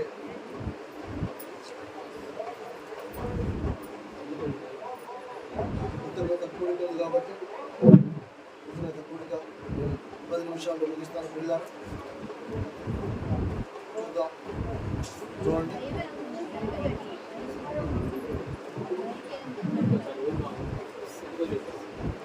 దేవుడి యొక్క వాక్యము చూద్దాం పిల్లలు. కృతజ్ఞత కూడిక ఆరోను గారు, రేచర్ల గారు మన మధ్యలో ఉన్నారు.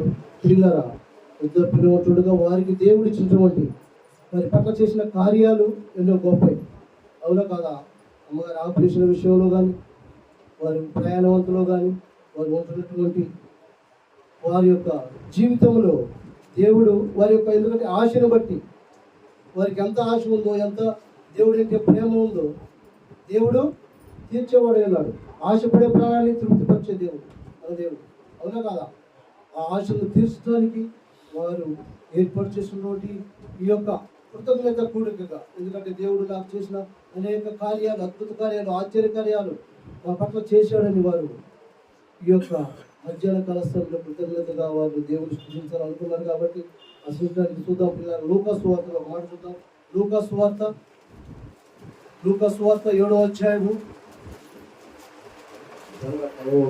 లూకాసు వార్త 7వ అధ్యాయము 11 వచ్చిన చదవండి. నాయి అనే ఊరికి వెళ్ళుచుండగా ఆయనతో కూడా వెళ్ళుచుండెను. ఆయన ఆ ఊరి గౌని వద్దకు వచ్చినప్పుడు మోసుకొని పోతుండెను. అతని తల్లికి అతడు ఒక్కడే కుమారుడా.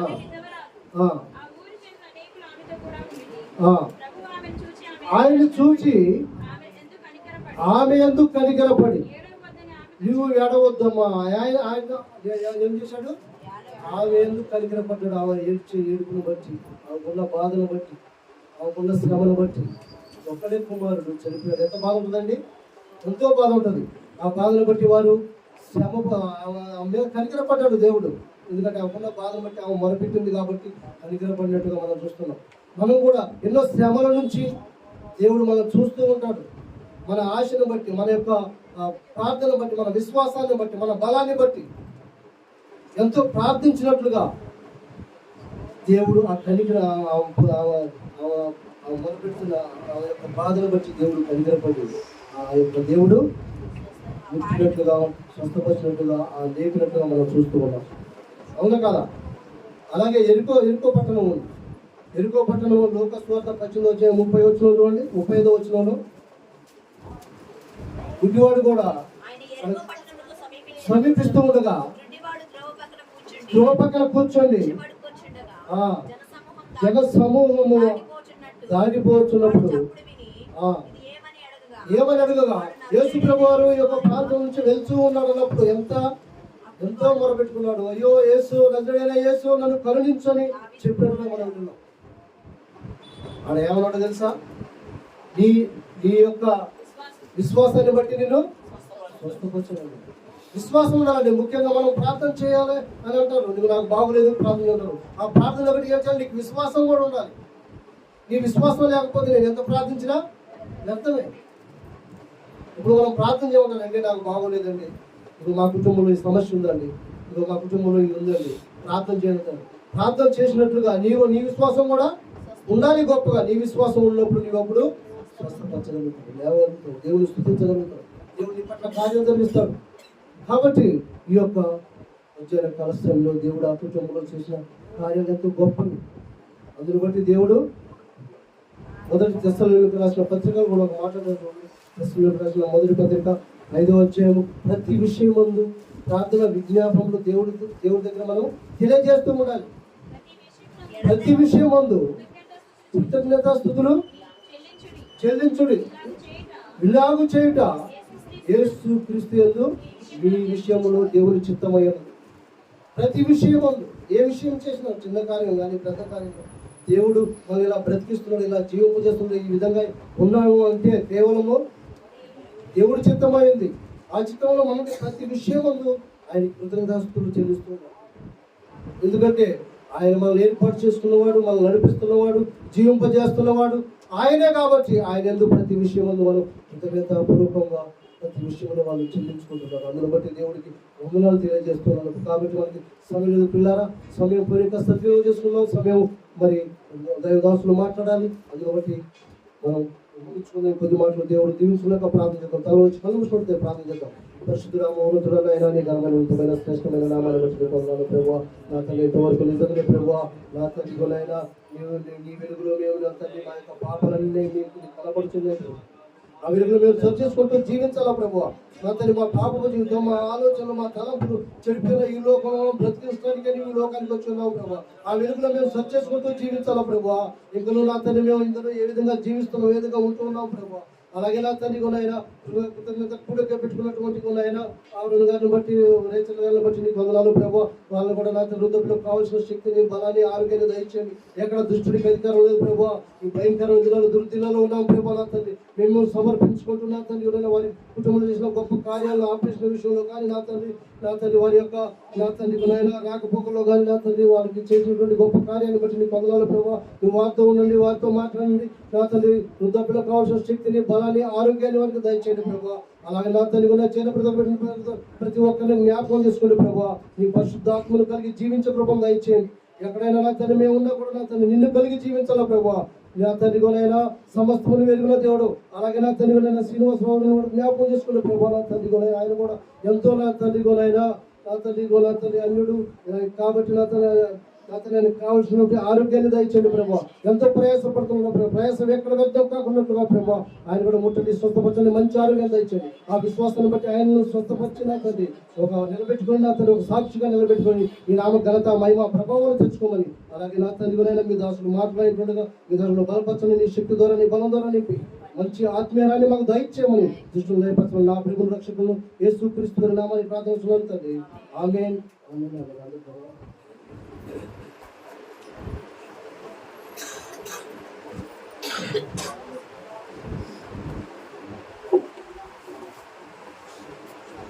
మంచి వర్తమానం నుంచి నాకు వందనాలు తెలియజేసుకున్నాను. చిన్న పిల్లగా పాడాడు.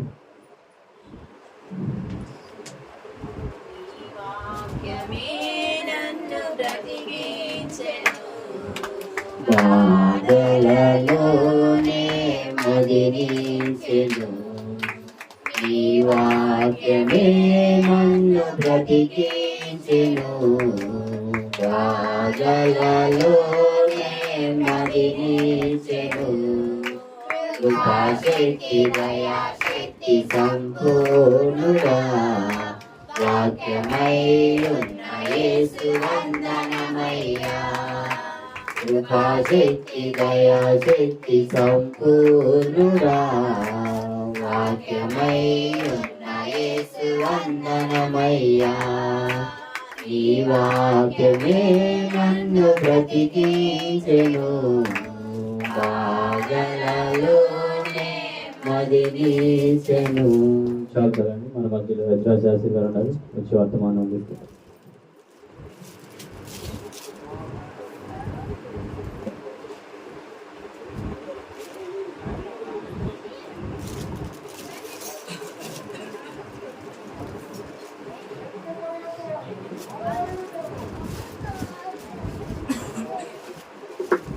అందరికీ వందనాలండి.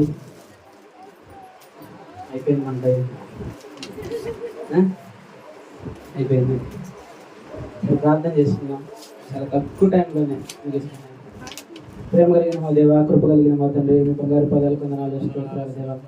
ఈ సమయంలో ఇంతవరకు మీరే అధికారిగా ఉండి నడిపించినందుకు కొందనాలు స్తోత్రాలు తండ్రి. ఇక్కడి నుంచి కూడా ప్రభు దుష్టుడికి అధికారం లేకుండా తండ్రి మీరే అధికారిగా ఉండి నడిపించండి. తండ్రి మీ నోటి బోరుగా వాడుకోండి దేవ. ఇక్కడ ఏం మాట్లాడాలో తండ్రి అటు రీతిగా నా నోటి ద్వారా బిడ్డలకు అర్థం అవ్వలాగా మాట్లాడడానికి సహాయం దయచేయండి. నడుస్తూ నజరేయుడైన జీవం కలిగిన యేసు అతి పరిశుద్ధ నామములో ప్రార్థించి అడిగి వేడుకుంటున్నాం తండ్రి. ఆమేన్. ఆమేన్. చెప్పనా వద్దా? చెప్తా. టైం ఎక్కువ లేదు. ముందుగా అందరికీ చాలా కృతజ్ఞతలు, చాలా థ్యాంక్ యూ. ఎందుకు చెప్పాను? సెమీ క్రిస్మస్ సెలబ్రేషన్స్ చాలా గ్రాండ్గా జరిగినాయి. ఇక్కడ కాదు, కోడూరులో కూడా మంచి టాక్ వచ్చింది, బాగా జరిపారు అని. మరి ఇక్కడ ఎట్లా వచ్చింది ఆ టాక్ నాకు తెలియదు, కానీ ఇక్కడ కూడా బాగా వచ్చిందని చెప్పి నేను విన్నా. ముందుగా ఈ సెమీ క్రిస్మస్ నేను ఎన్ని మాటలు చెప్పినా కానీ నేను 10 నిమిషాల్లో నేను మీకు వాక్యం ముగించి ఈ మాటలు ముగించి అక్కడ కూర్చుంటా. మీరు నా వైపు అట్లా చూడొద్దు దయచేసి. ఒక 10 నిమిషాలు, ఓకేనా? ఒక 10 నిమిషాలు. మొదటిగా ఇది సెమీ క్రిస్మస్ పెట్టుకుందామని అనుకొని వెంటనే మా తల్లిదండ్రులకు చెప్పినప్పుడు వాళ్ళు వెంటనే ఒప్పుకున్నారు. వాళ్ళు ఒప్పుకున్న వెంటనే అంకుల్ వాళ్ళకి, అన్నకు అంకులకి, దావీద్ అంకులకి చెప్పాము. వారు కూడా వెంటనే, మరి సహజంగా ఏమంటారంటే, అయ్యా మరి ఇది ఖర్చుతో కూడుకున్న పనులు, భారంతో అవుతాయి, మరి ఎందుకులే అని అనొచ్చు వాళ్ళు. కానీ ఎక్కడా కూడా వాళ్ళు నో అనలేదు. మళ్ళా వెళ్దాం అయ్యా చేద్దామని మంచి సపోర్ట్ చేశారు. అట్లానే వాళ్ళన్న మాట ప్రకారంగానే ఎంత అయితే అంత అయ్యా, ఎక్కడ కూడా తగ్గొద్దు, అంత మంచిగానే చేయాలి. చికెన్ కర్రీ పెడదామంటే కర్రీ వద్దు, దమ్మే పెడదామని చెప్పి, ఎక్కడ తగ్గేది లేదా మనం వెళ్ళిపోదామని చెప్పి మంచిగా సపోర్ట్ చేశారు. తర్వాత మా సహోదరులు కిషోర్ గారు, లెనిన్ గారు, వారు కూడా ప్రతి దాంట్లో కూడా మంచి సహకారంగా ఉంటారు. ఇక్కడ కానివ్వండి, కోడూరులో కానివ్వండి, చక్కగా సపోర్ట్ చేసి, నేను అక్కడి నుంచి రావడం ఇక్కడికి ఆలస్యమైన లోపు ఈలోపు వీళ్ళు ఇక్కడ చూసుకుంటా ఉంటా. చాలా చక్కగా జరిపారు. దాని తర్వాత మరి ముఖ్యంగా వీళ్ళు నన్ను సీరియస్ కొడతారు కూడా. వీళ్ళ గురించి చెప్పబోతే నేను ఇప్పుడు స్కిట్లు నేర్పిన వాళ్ళు, డ్యాన్సులు నేర్పిన వాళ్ళ గురించి వాళ్ళు మాత్రం చాలా చక్కగా నైట్ పూట ప్రతిరోజు రాత్రి 7 గంటల నుంచి కూర్చోబెట్టి ప్రతి ఒక్కరికి కూడా చక్కగా నేర్పించి పిల్లల్ని మంచిగా కత్తి చెక్కినట్టు చెక్కారు వాళ్ళని. నేను నిజంగా అనుకున్నాను, మరి ఫస్ట్ టైం వేస్తున్నారు పిల్లలు స్కిట్, మరి ఎట్లా చేస్తారు వీళ్ళు. అసలు నేను వచ్చే రోజు కూడా అనుకున్నా, మా డాడీ వద్ద కూడా నా స్కిట్ ఆపించేద్దాం డాడీ, మరి అక్కడికి వెళ్తే ఫెయిల్ అవుతాము అని అంకుల్ తరగాలి. ఫస్ట్ టైం ఏదైతే అదే ఏయ్యా అన్నాడు. సరే వాళ్ళు ధైర్యంగా ఉన్నారు, చెప్తున్నారు, ఏమిద్దాంలే అనుకుని వీళ్ళు అడిగితే బాగానే ఉన్నారని అన్నారు. అసలు ఎట్లా చెక్కారంటే ఒక పిల్లల్ని నోటి అమ్మట మాట రాని డైలాగ్ చెప్పడం రాని వాళ్ళని కూడా స్పష్టంగా మాటలు పలికేలాగా అలా చేశారు వీళ్ళు. అందుబట్టి వాళ్ళందరికీ చాలా థ్యాంక్స్ అక్క. అలాగే ఆ స్కిట్ వేసే రోజు కూడా భూమి కాలేజీకి వెళ్ళొచ్చి స్కిట్ వేసింది తెలుసా? భూమి కాలేజీకి వెళ్ళొచ్చి తను స్కిట్ చేసింది. మరి కాలేజీలో తనకి ప్రెజర్ అట్లా. అలా ప్రతి ఒక్కరు కూడా, అన్నోళ్ళు కానివ్వండి, అక్కోళ్ళు కానివ్వండి, అందరూ చాలా చక్కగా సపోర్ట్ చేసి చాలా చక్కగా చేశారు. అలాగే చిన్నపిల్లలందరూ చాలా చక్కగా చేశారు. వాళ్ళు నేర్పించిన విధానంగా వారు చేశారు. అడైతే బబ్లు గాడు జ్వరం ఆడికి సాయంత్రం దాకా కూడా వచ్చి కూర్చొని ఇంతే కూర్చున్నాడు. ఏందిరా అంటే జ్వరం అన్నా అన్నాడు. మరి ఏం చేద్దాం, వెళ్తావా చేయవా అంటే చేస్తానన్నా అన్నాడు. ఎటుంటే ఏం చేస్తావురా అంటే సరే వెళ్ళి బట్టలు మార్చుకొచ్చుకుంటా అని చెప్పి వెళ్ళాడు. బట్టలు మార్చుకొచ్చాడు, ఎక్కాడు స్టేజ్ మీదకి. వాడు హుషారు చూసినాక అందరు నవ్వారు, చూసారా? అట్లా పిల్లల్ని చాలా చక్కగా చెక్కారు పెద్దవాళ్ళందరూ. అలాగే స్త్రీలందరూ కూడా అన్ని విషయాల్లో, మరి వంట విషయాల్లో కానివ్వండి, ఆ కూరగాయలు కట్ చేయడంలో, ఈ మసాలా చేయడంలో కానివ్వండి, అందరూ చక్కగా సహకరించి అందరూ చేసినందుకు అందరికీ కృతజ్ఞతలు తెలియజేసుకుంటున్నాను. అలాగే ఆ రోజు ఇంకెవరినైనా నేను ఆ రోజు చెప్పాను ఇట్లా, మళ్ళీ ఆ రోజు ఎవరినైనా మర్చిపోయానని చెప్పి మళ్ళీ వాళ్ళందరిని కవర్ చేస్తున్నాను. ఎవరో దయచేసి ఏమనుకోవద్దు, ఆ రోజు పలానా పేరు తెలిసి చెప్పలేదని. కానీ ఏంటి, నేను అందరినీ చెప్తున్నా, నా నుంచి ఇక్కడ నుంచి నా నుంచి చూరున్న వాళ్ళ వరకు కూడా అందరూ కూడా చక్కగా చేశారు. పక్కన సాయన్న వాళ్ళు కానివ్వండి, నాగరాజు అన్న కానివ్వండి, వాళ్ళు చక్కగా సహకరించి భోజనాల దగ్గర కానివ్వండి చాలా చక్కగా చేశారు. దయచేసి ఆ రోజు ఏదైనా చిన్న చిన్న పొరపాట్లు ఏదైనా జరిగి ఉంటే, లేకపోతే పిల్లలు డ్యాన్స్ విషయాల్లో కానివ్వండి ఏదైనా ఉంటే, ఆ రోజు చెప్పాను వాళ్ళు చిన్నపిల్లలు ఫస్ట్ టైం వేశారు, వాళ్ళని దయచేసి మన్నించండి ఏదైనా తప్పులు ఉంటాయని. అలాగే మేము చేసినటువంటి ప్రోగ్రాంలో కూడా ఏదైనా చిన్న చిన్న లోపాలు కానివ్వండి, ఏదైనా చిన్న చిన్న మిస్టేక్స్ కానివ్వండి ఉంటే దయచేసి మమ్మల్ని మన్నించండి. ఎందుకంటే మీరు పెద్దవాళ్ళు మాకు సలహాలు చెప్పాలి, అది అయిందయ్యా అని చెప్పి చెప్తారా. ఈసారి నుంచి ఏదైనా తప్పులు ఉంటే చెప్పండి, ఈసారి నుంచి మార్చుకొని ఆ విధంగా మీరు చెప్పినట్టుగా చేద్దాం. నేను వాస్తవం ఏంటంటే ఇంకొకటి ఓట్ ఆఫ్ థ్యాంక్స్ చెప్పేసి ముగించాలనుకున్నాను. ఇక టైం ఉంది, ఒక్క 5 నిమిషాలు చెప్పనా? ఒక 5 నిమిషాలు.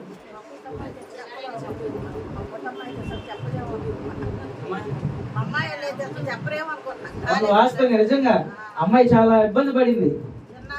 కానీ చిన్న అమ్మాయి ఇబ్బంది పడింది, పెద్ద కంటే చిన్న బాగా చెప్పింది స్టేజ్ మీద. నేను తర్వాత వెళ్ళిన తర్వాత ఆ తర్వాత రోజు నైట్ పెట్టుకొని 12 గంటలు ఇస్తే 4 గంటల చూశాను తెలుసు. అది ఒక్కటి కూడా మిస్ అవ్వకుండా మొత్తం చూశాను. చాలా బాగా చెప్పారు అమ్మ పిల్లలు మాత్రం. ఆ రోజు హడావిడి వాళ్ళు చూడలేకపోయాం, కానీ అక్కడ స్టేజ్ మీద తర్వాత అందరూ చూశాను, చాలా బాగా చేశారు స్కిట్ మాత్రం పిల్లలు. మా హీరోది రాజు గారు మాత్రం చాలా చక్కగా చేశాడు. రాలే వాళ్ళు పాపం రాజే వాళ్ళు అక్కడ సంఘం సెమీ క్రిస్మస్ ఉంది, అక్కడ దాని పిల్లలు ఉన్నారు వాళ్ళందరూ. సరే ఒక్క 5 నిమిషాలు, ఎక్కువ చెప్పను.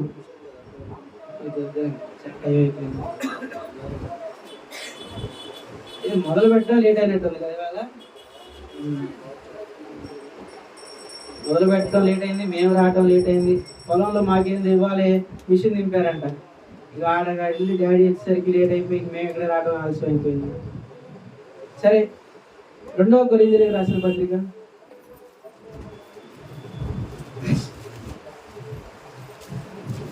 2వ కొరింథీయులకు రాసిన పత్రిక 8వ అధ్యాయం 9వ వచనం. మీరు మన ప్రభు అయిన యేసుక్రీస్తు కృపను ఎరుగుదురు కదా, ఆయన ధనవంతుడై ఉండి మీరు తన దారిద్ర్యము వలన ధనవంతులు కావాలని మీ నిమిత్తము దరిద్రుడాయను. మీరు మన ప్రభు అయిన యేసుక్రీస్తు కృపను ఎరుగుదురు కదా. చూడండి, కృప అంటే ఏంటి? కృప అంటే అర్హత లేని వాళ్ళకి కూడా అర్హత కల్పించడమే కృప కదా. ఒక రోడ్డు మీద వెళ్తా ఉన్నాం, నడుచుకుంటూ వెళ్తున్న సమయంలో ఒక బిచ్చగాడు నడుచుకుంటూ వెళ్తా ఎట్లా అంటే ఒక దీన స్థితిలో ఉన్నాడు. కడుపులంతా లోపలికి వెళ్ళిపోయి పేగు ఎంత ఎముకలు కనిపిస్తా సన్నగా ఉన్నాడు. వాడిని చూసి మనం ఏమనుకుంటాము, జాలి చూపించి 100 రూపాయలు ఇచ్చి తినయ్యా అని అంటాం. అది కృప ఇద్దా? కృప కాదు. సరే, అతన్నే ఎక్కించుకొని మన బండి మీద లేదా మన ఆటోలోనే ఎక్కించుకొని వెళ్ళి ఒక హోటల్లో కూర్చోబెట్టి మంచి ఫుడ్ పెట్టించి తినయ్యా అంటే అది కృప ఇద్దా? అవదు, జాలి అయిద్ది అది. అలా కాకుండా మరలా మన ఇంటికి తీసుకెళ్ళి మన ఇంటిలో కూర్చోబెట్టి మన బాత్రూమ్ లో స్నానం చేయించి మన సోప్ ఇచ్చి మన టవల్ ఇచ్చి కూర్చోబెట్టి భోజనం పెడితే అది కృప అవుతుందా? ఇక తినిపించి వెళ్ళమంటే అది కృప అవుతుందా? అవదు, ప్రేమ అవుతుంది అది. అలాగే నువ్వు తీసుకొచ్చి కూర్చోబెట్టి స్నానం చేపించి అన్నం పెట్టి నువ్వు నాతో పాటే ఉండు నేను నిన్ను చూసుకుంటాను, నువ్వు చచ్చేంత వరకు నా దగ్గరే ఉండు అని చెప్తే అది కృప. నువ్వు చచ్చేంత వరకు నా దగ్గరే ఉండు, నేను నిన్ను చూసుకుంటాను అని చెప్పేదే కృప. యేసు ప్రభువు మనకు అదే చెప్పారు. యేసు ప్రభువు మనకు అదే చెప్పారు. ఆయన ఎక్కడ కూడా మిమ్మల్ని నేను వదిలేస్తాను అని అనలేదు. మిమ్మల్ని నా దగ్గరికి వచ్చి మీకు కావాల్సింది స్వస్థత ఇచ్చి మిమ్మల్ని పంపించేస్తాను అనలేదు. మీకు కావాల్సింది నేను మీకు దానం చేస్తాను అనలేదు. మీకు కావాల్సింది నేను మీకు ఇచ్చి ఇంకా నేను సైలెంట్ గా ఉంటాను అని చెప్పలేదు ఆయన. ఏం చెప్పాడు ఆయన? మీరు నాతో కూడా ఉండాలి, మీరు నాతో కూడా ఉండినట్లుగా నేను స్థలంలోకి నేను మిమ్మల్ని వచ్చి తీసుకొని వెళ్తాను అని చెప్పాడు. చూడండి ఎంత గొప్ప దేవుడు ఆయన. ఎవరైనా చెప్తారా? ఈ రోజులంతా చూసుకుంటే మనుషులు స్వార్థపూర్వకమైన హృదయాలతోనే ఉంటారు. స్వార్థం. ఎందుకంటే ఇప్పుడు ఒక చోటకి వెళ్ళాను, ఒక చొక్కా నచ్చింది, మా ఇద్దరికి ఒకటే చొక్కా నచ్చింది. ఆ చొక్కా అన్నయ్యకి కావాలంటాడు, నాకు కావాలంటున్నాను. ఇద్దరికి ఒకటే చొక్కా కావాలంటున్నాను. ఏమవుతుంది? నా మీద మొహమాటంతో నువ్వు తీసుకొని అనొచ్చేమో అన్నయ్య, లేదా అన్నయ్య మీద మొహమాటంతో నేను అన్న నువ్వు తీసుకొని వచ్చేమో. కానీ మనసులో ఏముంటది? నాకే కావాలి, నీకొద్దు కదా. అటువంటి స్వార్థపూర్వకమైన హృదయాల్లో ఉండుకొని కూడా దేవుడు ఏమన్నాడు? నేనుండు స్థలంలో మీరు ఉండాలి అని అన్నాడు. స్వార్థము లేదు ఆయన దగ్గర. ఎటువంటి స్వార్థము లేకుండా నేనుండే స్థలంలో మీరు ఉండాలి. నా కుమారులు, నా కుమార్తె అనిపించుకునేలాగా మిమ్మల్ని చేస్తాను. నేను మిమ్మల్ని చూసుకుంటాను. జాలి మాత్రమే కాదు మీ మీద చూపించేది, ప్రేమ మాత్రమే కాదు మీ మీద చూపించేది. నా కుమారులు అనిపించుకుంటాను, నా కుమార్తెలు అనబడేలా మిమ్మల్ని చేస్తాను. మిమ్మల్ని నా ఉండు స్థలంలో మిమ్మల్ని తీసుకొని వెళ్ళి మరలా నేను వచ్చి తీసుకెళ్ళి ఆ స్థలంలో మిమ్మల్ని ఉంచుతాను అని చెప్పాడు. చూడండి ఈరోజు అక్కడ చివరిలో చూడండి, నీ నిమిత్తము దరిద్రుడు ఆయన. ఎందుకు అయ్యాడంట దరిద్రుడు? చూడండి, మీరు ఆయన ధనవంతుడైనా దారిద్ర్యం వలన ధనవంతులు కావాలని మీ నిమిత్తము దరిద్రుడు ఆయన. చూడండి ఏం చేశాడంటే, ఈ రోజుల్లో ధనవంతులకి ఎట్లా ఉంటదంటే ఆశ, ఎంత సంపాదించుకున్నా గాని, ఎంత చేర్చుకున్నా గాని, ఎంత కూడబెట్టుకున్నా గాని, ఇంకా ఎంత వెనకేసుకున్నా గాని, ఇంకా వాళ్ళకి ఏం ఆశ ఉంటదంటే ఇంకా సంపాదించాలి, ఇంకా నేను వెనకేసుకోవాలి, ఇంకా నా బిడ్డలకి నేను వెనకేసుకోవాలి. నేను వాళ్ళకి నా దగ్గర నుంచి ఇచ్చే బహుమానం అది. నేను ఎందుకంటే నాకు ప్రేమ లేదు, నేను ప్రేమ చూపించలేను, నేను ఆస్తి చూపించే నేను వారికి ఆస్తి మాత్రమే ఇవ్వగలను. నాకు ప్రేమ లేదు, నేను ప్రేమ చూపించలేను. కాబట్టి నాకు ఆస్తి నేను వెనకేసుకుని నా పిల్లలకి ఇవ్వాలి అని చెప్పి ధనవంతులు ఆలోచించేది అదే. ఇంకా ధనాన్ని నేను వెనకేసుకోవాలని చెప్పి ఆలోచిస్తారు. కానీ ఆయన ఏం చేశాడో తెలుసా? ఆయన ప్రేమ ఎలాంటిదో తెలుసా? మనల్ని ధనవంతులను చేయడానికి ధనవంతుడైన యేసు ప్రభు వారు దరిద్రుడిగా మారాడు. మనల్ని ధనవంతులు చేయడానికి ఆయన దరిద్రుడిగా మారాడు. చూడండి ఆయన ప్రేమ ఎంత గొప్ప ప్రేమ. ఇంకా ఎంతగా మనల్ని ప్రేమించాడంటే మనం ఆయన్ని చూడలేమని, మనం ఆయన్ని ఎదుర్కోలేమని. ఎందుకు ఎదుర్కోలేము ఆయన్ని? దేవుడు ఆయన స్వరూప్యంలో ఆయన చేతులతో మనల్ని చేసుకున్నాడు. ఆదాము అవ్వలు తప్పు చేసినప్పుడు తోటలో నుంచి వెళ్ళగొట్టాడు. ప్రేమ లేక వెళ్ళగొట్టాడా? కాదు. పండు తినొద్దన్న పండు తిన్నది నిశ్చయముగా నువ్వు చచ్చేద్దాం అన్నప్పుడు, తినొద్దన్న పండు తిన్నాక పాపం చేసిన తర్వాత కూడా అదే స్థానంలో ఉండి దాక్కొని కనబడకుండా చూడకుండా ఉంటే ఏమన్నాడు? ఆయన ఇచ్చు మహిమను పోగొట్టుకుంది. ఈరోజు మనుషులు కూడా అదే చేస్తున్నారు. పాపం చేసిన తర్వాత దాక్కొని దాన్ని కప్పి పెట్టుకొని కూడా దేవుడు ఇచ్చిన మహిమను కోల్పోతున్నారు. ఆయన ఇచ్చే కార్యాలు చూడలేకపోతున్నారు, ఆయన చేసేటువంటి కార్యాలు చూడలేకపోతున్నారు, ఆయన చేసేటువంటి కార్యాలు వినలేకపోతున్నారు, ఆయన చేసేటువంటి కార్యాలు విని ఇతరులకి చెప్పలేని పరిస్థితిలో ఈ రోజులో మానవులు ఉన్నారు. ఆదాము స్వభావాలు మనలో ఉన్నాయి. దాక్కొని పాపం చేసిన తర్వాత ఆయన అనుగ్రహించి మహిమను కోల్పోతున్నాం. మనందరం కూడా ఆయన అనుగ్రహించే మహిమను మనందరం కోల్పోతున్నాం. ఈ రోజులో మనుషులందరూ ఏ విధంగా ఆలోచిస్తున్నారంటే, ఈ రోజు ఏమి తిందామా, ఏమి త్రాగుదామా, ఏమి సంపాదిద్దామా, ఈ రోజు సాయంత్రానికి కూర ఏం కావాలి, సాయంత్రం అన్నం ఏం ఉండాలి అని ఈ లోకంలో ఉండే వాటి కోసమే పాకులాడుతున్నారు. కానీ పరలోకంలో మేము జీవించాలి, ఆయన బిడ్డలు మావాలి అని చెప్పి ఒక్కళ్ళు కూడా ఆలోచించేవాళ్ళు. ఈ లోకంలో ఉన్న వాటి కోసమే పాకులాడుతున్నారు. కానీ బైబిల్ సెలవిస్తుంది ఏంటంటే, నీ కంటికి కనపడేవి ఏవి కూడా నిజాలు కావు, నీ కంటికి కనపడనివే నిత్యాలు అని చెప్పి బైబిల్ సెలవిస్తుంది.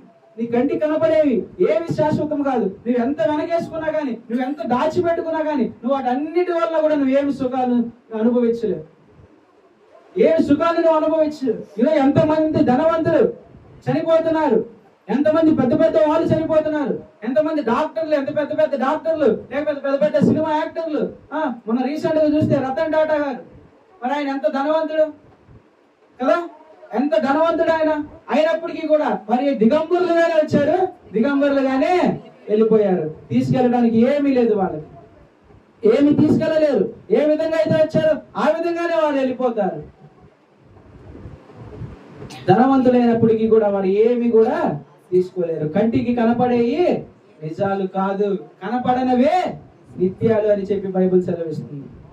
కంటికి కనపడేవి ఇవే. ఈ లోకంలో తిండి తిప్పలు, త్రాగడానికి, తినడానికి, ఏం చూడాలి, ఏం సంపాదించాలి, ఏం వెనకేసుకోవాలన్నటువంటి వాటిని గురించి కంటికి కనపడే వాటినే మనం ప్రేమిస్తున్నాం. కానీ కంటికి కనపడనవి పరలోకం ఉంది, సింహాసనాసీనుడు ఉన్నాడు, మనం ఆయన దగ్గరికి చేరలేమని చెప్పి ఆయన ఈ లోకంలోనికి దిగి వచ్చాడు. ఆయన ఈ లోకంలోకి వచ్చాడు. అదే మనం చేసుకున్నటువంటి క్రిస్మస్. అవునా? మనం చేసుకున్నటువంటి క్రిస్మస్ అదే. మనం ఆయన దగ్గరికి చేరలేమని చెప్పి ఆయనే మన దగ్గరికి దిగి వచ్చాడు. చూడండి, మన కోసం దిగి వచ్చాడు, మనల్ని రక్షించడానికి వచ్చాడు. ఆయన మనల్ని రక్షించి ఎవరు కూడా నరకానికి వెళ్ళకూడదని చెప్పి నరకం నుంచి రక్షించడానికి మన కోసం ఈ లోకంలోనికి వచ్చాడు.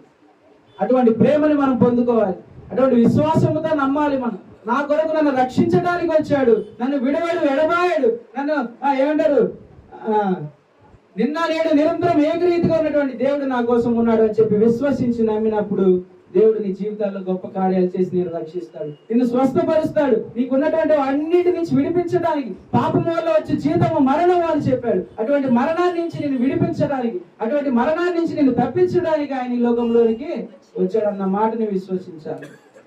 కాబట్టి మధ్యాహ్న కాల సమయంలో ప్రతి ఒక్కరు కూడా ఆయన నా కోసం వచ్చాడు, నన్ను రక్షించడానికి వచ్చాడు. నా కోసం, నీ కోసం కాదు, ఈ లోకంలో ఉన్న వారందరినీ రక్షించడానికి, ఈ లోకంలో ఉన్న వారందరినీ బాగు చేయడానికి, ఈ లోకంలో ఉన్న వారిని అందరినీ మరణాల నుంచి తప్పించడానికి, రోగాల నుంచి విడిపించడానికి ఆయన లోకంలోకి వచ్చాడని చెప్పి విశ్వసించి దేవుని సన్నిధిలో ప్రార్థన చేద్దాం. దేవుడు చిన్న వాక్యాన్ని దీవించిన గాక. అందరు తల వంచి కళ్ళు మూసుకున్నట్లయితే ప్రార్థన చేసుకుందాం.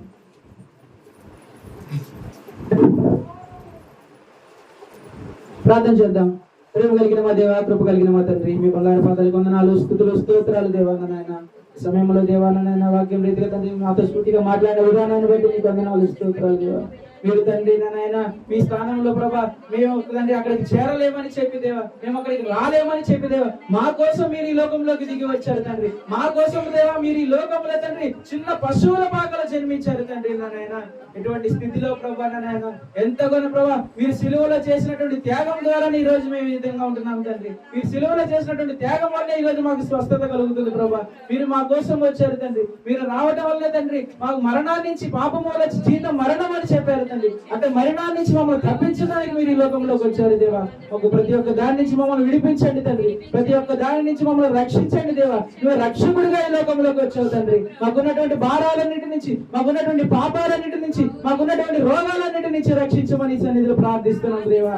మధ్యాహ్న కాల సమయంలో దేవ వాక్యాన్ని మీ సన్నిధిగా మీ చేతులుగా అప్పగిస్తున్నాం దేవా. ఇతను ఎవరు కూడా తండ్రి విన్న వాక్యానుసారంగా విశ్వసించి తండ్రి దేవుడు నా కొరకు వచ్చాడు, రక్షించడానికి నా కొరకు వచ్చాడు అని చెప్పి నువ్వు చేసినటువంటి కార్యాలు విని ఇతరులకు చెప్పేవాళ్ళగా ఉండడానికి సహాయం దయచేయమని అడుగుతున్నాం దేవా.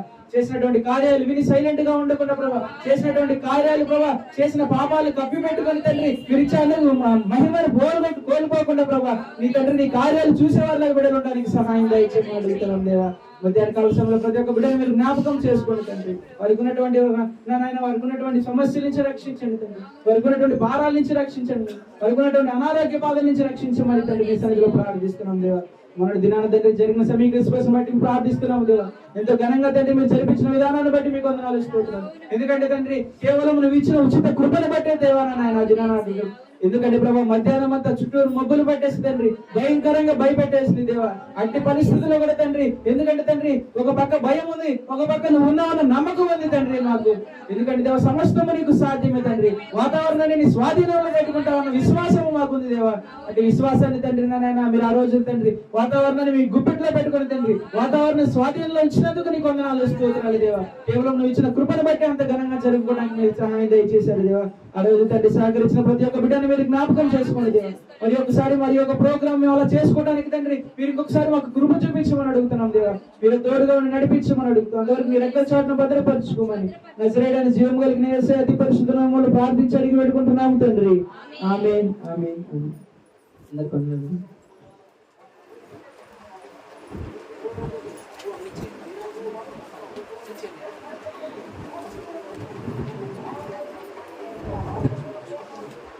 కానుకలు పట్టుకొని వచ్చిన పాట పాడు.